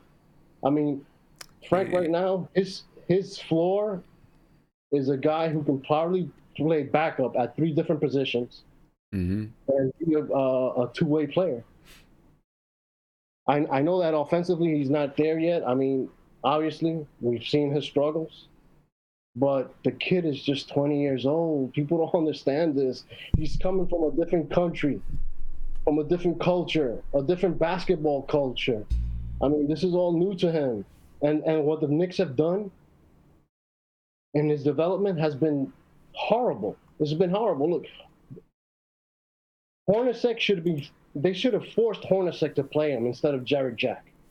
They should have forced him. Look, play Ntilikina, or we'll just fire you and get somebody else who's going to play him. And they didn't do it. They wasted the entire year of Frank's development. And then this year they threw point guard after point guard after point guard on top of him. I mean, what is that going to do? I mean, Frank hasn't been giving a solid chance. Look how they played Knox this year. They gave the ball to Knox. They played him. They started him basically the entire year, and they just let him go through all the struggles and let him go through all the up and down. But they didn't do that with Frank. Let's be honest. They didn't. Yeah, and it's kind of, I feel like it's it's probably better. I hate to say it. It's probably going to end up being better that they part ways. Better for Frank, and then the Knicks don't have to deal with the indecisiveness about Frank. But let me get to my man right here. Oh, go ahead. I would get rid of him because look, his floor, Frank's floor is so high. What I mean by that is, like, let's say I get you. He becomes a really good offensive player. He's still a really good defensive player that you can play at different positions as a backup. So just his floor alone, at a worst case scenario, he's going to be valuable to a championship team. You need a guy like that. I got you. You need a guy who can step in, play the 1, play the 2, play the 3, and defend. You know, just knock down your threes every once in a while, but obviously he's not there with the threes or any part of his offensive game. It's very to put it at this point is mediocre at best. Obviously, I mean Frank, but let's be real about this. I mean, you have to blame the Knicks for his development. Part of Frank's struggles are caused by the Knicks. The way they have part of it was definitely caused by the team's instability. You know, not knowing what they want to do with them, and then just not saying, okay, I'm going to give it to you. You know, let's see you develop. I mean, if anything, I think they should have at least said, we're going to give you a season for it to be, you are the lead guard. I mean, and let's see what happens. Give him a season, but why the hell did they pay Jarek Jack for? We know who he is already as a player. He's a veteran. Why the hell did they waste time? They should have given the ball to Ntilikina the entire year, and at least we would have had 1 year of really dissecting his play. Evaluating his game. Right. We didn't do that. No, we didn't do that at all. We definitely did not. And what happened this year? We threw point guard after point guard. Right. And then he got hurt. The kid is 20 years old. I mean, come on, man. We've seen flashes. We see flashes of things that he can do. We'll see. My man right here with the hat on, what's going on with you, man? Hey, how you doing, man? I'm good. How you guys doing? Good, man. I'm chilling, man. I'm chilling. Just we about to wrap this up tonight. Man. Well, I can hear everybody at the same time, so I really don't know how to work this thing yet. Yeah. So what you can do, you can mute everybody else. All right.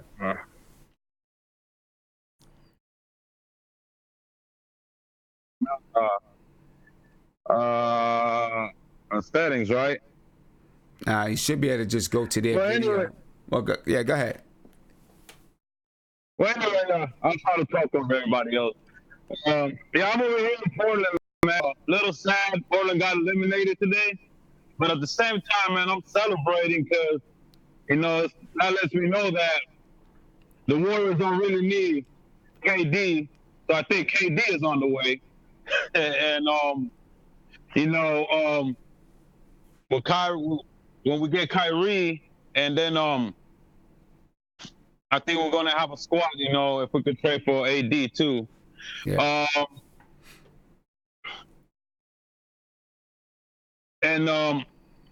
Yeah, man, it's really hard to speak over everybody, but it's cool. It's cool. I got you. Go ahead. Yeah, I got you. You're right. We'll definitely have a squad, man. And Golden State, it only helps the Knicks with Golden State taking out Portland, sweeping them. As a matter of fact, seemingly playing better without KD there. It only helps the Knicks. It only helps the Knicks. Yeah, it only helps us Kansas. From what I heard, all the reports, we're like 95% that he's coming. And when it comes to the Ntilikina, man, I was on the show before. I love Ntilikina. I love the stuff that he does. It doesn't show up on the scores. Like the defense and all that stuff, like the intangibles that he was talking about. That doesn't show up on the scoreboard. Yeah. And but a lot of people don't see that, man. They just see a kid that's been there for 2 years, and just because he's not putting numbers up doesn't mean that he ain't doing nothing in the court, man. That kind of sucks. I mean, I see championship teams that have those type of players that helped out win championships. Like Birdman, man, when he went to the Heat, man, he did a lot of stuff that wasn't showing up on on the board. And we need those type of players like that. But a lot of people don't get it, when it comes. They just want everybody to come out of college and just take NBA, and make it. And they think it's easy. No, we need different type of players, man. We need different type of players. Yeah, I feel you, man. Yeah. Hey, guys, I've been on for it's been 3 hours. It's been 3 hours, man. 3 hours, a few arguments. You know what I mean? So I'm gonna go ahead and I'm gonna hang off, man. I'm gonna hang up. I'm gonna head off for the night. I'm gonna head off for tonight. Expect a video tomorrow for the front stoop. Not a live video, a recorded video for the front stoop. I'll be back on Wednesday night, Thursday night. I'll have a show on the front stoop, and I'll be back on Friday night. I'll take the weekend to rest, and then we'll be back at it on Monday. You know what I'm saying?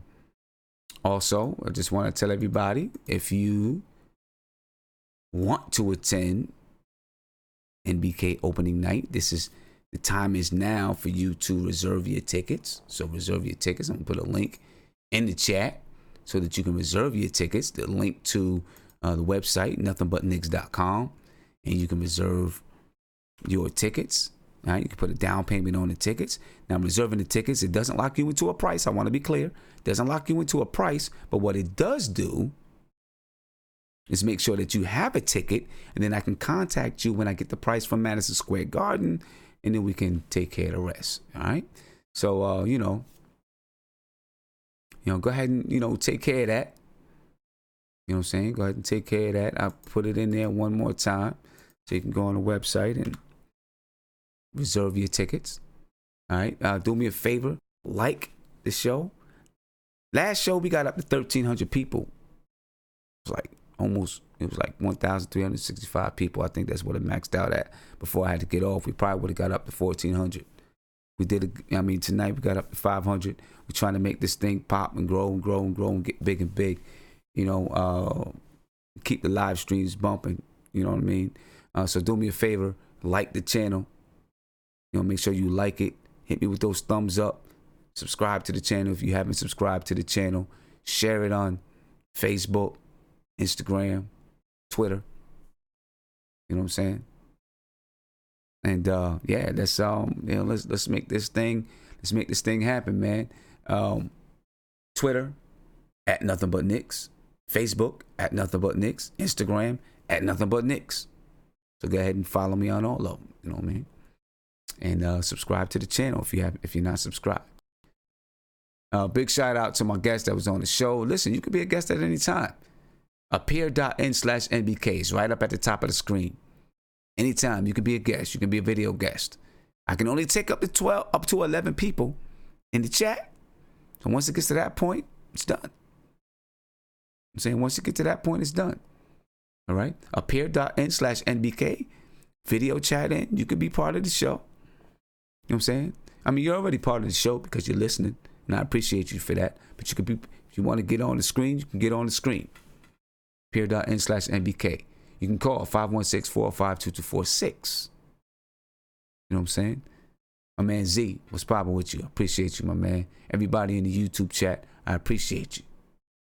I appreciate you for staying up. It's 2:45 in the morning. You guys are still on with me. I'm going to give everybody in the appearing a chance to get some last words in, and then I'm heading out for the night. All right? Let's get some last words in. Ernesto, man, I'm going to come to you. Give me your last words. It's all you, there you go. Yeah. So my last words. So with Frank, if we're gonna keep talking about Frank, I say we still keep him, man. But obviously, if it has to be part of the AD trade, well, then so be it. But we can't. There's no way we can. We can't seal Frank's fate yet, man, and label him as a bust. He's 20 years old. The kid still has all his career still ahead of him. and just relax with that. And the Knicks have done the worst job possible in developing his career so far. So, I mean, stop with the Frank hate. It's.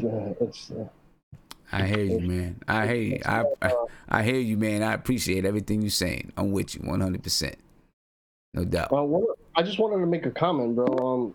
I know if we draft Barrett, what I would like to see the Knicks do, and just for the summer league, just to see how it goes, I would like to see the Knicks play him at point guard. Okay. He did some of it at Duke. Remember when Zion went out with that injury? I mean, I think naturally he's a primary ball handler. So yeah. So I would like to see Barrett do the point guard duties down in Vegas this summer. Okay. Just to see how it goes. Just to see how it goes, right? Yeah. Just I don't know. Yeah, I feel you. But, shout out to the chat. When are you gonna be on next time, son? I'm gonna be on Wednesday night. All right, man. All right, appreciate it. I'll talk to you then. Thanks everybody for tuning in, and all right. Appreciate everybody here, man. At this time, only Knicks fans, bro. Only Knicks fans, right? That's what I'm saying. Only Knicks fans.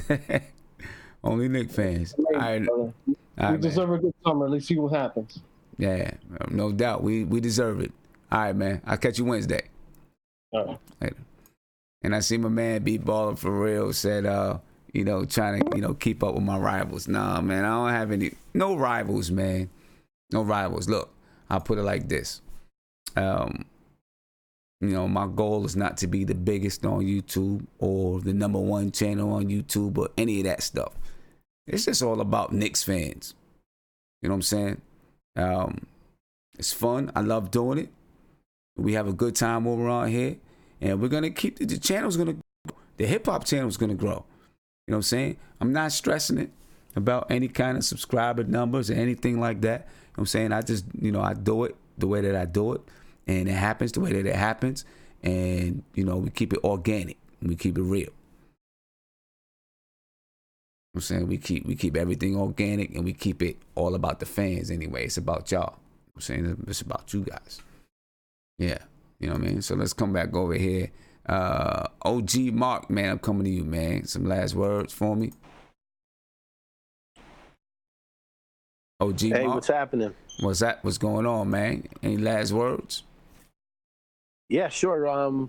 This is just more about the show and the venue for Knicks fans to call, interact, and get our Knicks fix in and be able to, for a lot of us, our team is a big part of our mental reset, our happiness, the thing that we like to do. Like we go to work, we make our money, this, that, we all do certain things, right? And the one thing that all of us Knicks fans share in common, especially since we came off a 17-win season, and we're all still together. The Garden always full. There's teams that have NBA winning the title this year whose stadiums don't even fill out every year, like in Milwaukee. I mean, what we have is something special, and having your show as a venue for people to link up in, I think is beautiful. Your other program that you have, the Front Stoop, I've never really been in on it or got to see it. I'm curious about what it's about. I mean, I'm not a gigantic hip hop fan, but I understand that it's about other things too. You know what I mean? But I am curious about it, and I am planning on tuning in. Great. Listen, that'd be great, man. We talk about a lot of issues. Sometimes some testy issues too. If anybody's joined into that channel, sometimes the issues get testy, but sometimes you've got to talk about those type of things in order to be able to come to solutions and people learn a little bit more about each other and build that type of respect. Right now in our country, it's hard to have those tough conversations. People don't like to have those tough conversations because, of just things that some people take it to another level, right? Instead of keeping a level head and having a good conversation. We that's what we try to do in that, you know, we talk about hip hop and society and how it impacts society. Sometimes we're having fun. Sometimes we're having some really serious conversations, you know. But those conversations are needed, man. Cool. And when is that show on? Let me see. Thursday night. Thursday nights. Thursday night. And where do you get in on that? You get in on it on YouTube or? It's called The Front Stoop. It's called The Front Stoop. Yeah, if you go into YouTube and you type in The Front Stoop, hip hop, comma, society, comma, life, it should come up. Cool. Yeah, and we have some real good conversations in there. Awesome. Yeah, real good conversations. So, and you know, we have some fun, and you know, it's good. That's you know. Yeah, real issues. So it's good. It's That's good. Cool. Yeah. It sounds interesting. Yeah, appreciate it if you come on, man. It'd be great. Yeah, absolutely. Sometimes it's fun to just listen in on those conversations. You learn something, you know? Exactly. Just by two different people's perspective going back and forth, you realize, wow, that's what I sound like when I talk like this, or wow, that guy made a good point about this or that. So having some, you know, venues like that, I could see could be pretty cool too. I'm looking forward to checking it out on Thursday. All right, I appreciate it, man. I look forward to it. All right. I'll talk to you later, man. Okay, we'll catch you on the next show. Next show. All right, later. Yep, next show, Wednesday night. Cool, Wednesday. All right. Who's Mark? Your last one, bro. You know, good night, Sim. You know, I enjoyed the show tonight. Let me tell y'all something. This is the best Nick show on YouTube. I'm going to tell you why. Because all them other YouTubers and they Nick shows be looking like a fake ESPN. They don't allow their callers to come at them. That's why I like Sim show, because as long as you're respectful and you know you can come at Sim and he come right back at you. There's action within the chat. There's action within the show. There's a video chat where other people come in and out and just do they thing. You just feel more free in this chat. You feel part of the chat. You know what I'm saying? The other Nick's channel, man, you in there for a second, you be like, it's just like you just have people just talking and not having nobody else really talk. What kind of show is that? When you trying to entertain? When you on YouTube, you're supposed to entertain in a way. You have to let your chat get into it. This is why it's the best show. And Sim, don't sell yourself short. Like that, bro. Do not sell yourself short, bro. I appreciate that, because you got it. I don't like to see us as brothers and sell ourselves short. I hate when we do that. I feel you. I hate that. We great, man. We're great. We set the culture, bro. That's it. I feel you, bro. You get what I'm saying? I'm with you. Don't ever sell your short, because that's where we sell ourselves short in society, man. You gotta look at yourself as great as any human, because we all have the capabilities of being great. That's why this show is great, because you allow people to say their piece, and then you go back at them. As long as people's respectful, people think I'm not disrespectful to Sim. I might disagree with what he's saying. That's what makes the show so good. And that's what kind of made the show so popular, so good, and everybody wanted to come in, because there was somebody that disagreed with Sim and not always agreed with Sim. You gotta have somebody like that, bro. That's it. Hey, you know, that's what it's all about, man. People not gonna have the same ideas. Yeah, and this ain't the LeBron show in the shop where everybody's just agreeing with LeBron James. That whole thing is just stupid to me, because if you're gonna do a show settings in the barbershop, the barbershop is not about you agreeing with this one person and looking at this one person. No, everybody's supposed to come at each other about, does this person look good? Nah, she ain't all that. But they all look at LeBron James and say, yeah. They don't even attack what he has to say. It's just all a agreeable thing. I don't like stuff like that. That's not real to me. That ain't real life. So this is why this show is predominant, great. And then he hooks us up with tickets to sit in the suite. Come on, bro. I appreciate you, man. I appreciate He's feeding the community. All you to just call in and come in the video chat and help him make it big, man. Don't sell yourself short, man. That really makes me mad. This show is the bomb, man. You know, you got the negative people. I love y'all to death. I love the negative people because that's what makes the show. And then you got the positive people. You need the positive people because, you know, the Knicks show, the Knicks can make you feel so depressed. You need a little positivity to go on throughout the next day. So we all work together as Knicks fans, man. I might say some crazy things, but that's just me in real life, bro. That's just me. It is what it is. It's either you love it or you don't. I'm never mad at nobody, man. I love all the trolls. I love this show. I just love it, man. I get excited when I come on here. I get excited come on here for the chat and everything, bro. Don't ever sell yourself short, man. I definitely appreciate it. For real. Yeah, and let me answer. I just seen Kevon was asking about the MBK 24/7. Yeah, I still want to do it, but what kind of happened with it, Kevon, is I need more content in order to keep it 24/7. Different types of content. So I tested it. I wanted to test it to kind of see how it would go because I have the capabilities to go 24/7, right? But I tested it to kind of see how it was, where it was going to go, how to do it. Now I'm trying to figure out how do I get enough content on there where people want to come on it 24/7. How can I get enough Knicks content on there for where they come on 24/7? So Sim, and another thing you got to think about the aspect. When the Knicks blow up this summer, if they do, it's gonna be crazy. You realize that's when it's gonna blow up. Because again, people talk about the Knicks when they're losing on a nightly basis. You're gonna have a select few that's on clear. But when we start winning, and then Kevin Durant is moving the goalposts on TV, there's gonna be a lot to talk about, and people don't want to come to see that because guess what?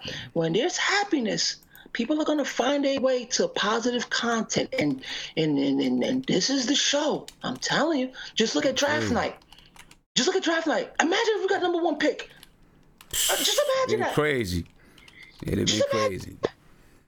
Hey, Mark, I'm gonna get out of here, man. Yeah, I'm gonna let you get out of here, man. But I did want to. I feel you. You can stay. You can stay in the appearance for a second. Andy, I just want to say, Andy, I'm gonna check out that email. You know what I'm saying, so we can get that show for all the European fans. I'm looking at trying to get a little. It's a lot of European Knicks fans, you know what I'm saying? A lot of European Knicks fans. So, I want to do something that's at a time where they can jump on. So Andy, I'm gonna make sure I check out the email, all right? But anyway, ladies and gentlemen, I appreciate you guys for staying on with me. It's 3:00 in the morning. Been on for like 3.5 hours. You know what I mean? So I'm jumping off so I can get some rest. All right, but I definitely appreciate you guys being on with me. And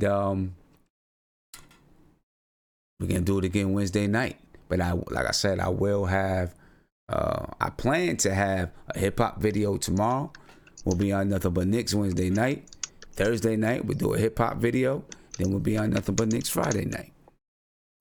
Ready to get it in. That's what I'm talking about. So I'm out. Make sure you subscribe to the channel, like the channel, share it, ring that notification bell, and I'm out, folks. I will catch y'all Wednesday. Peace.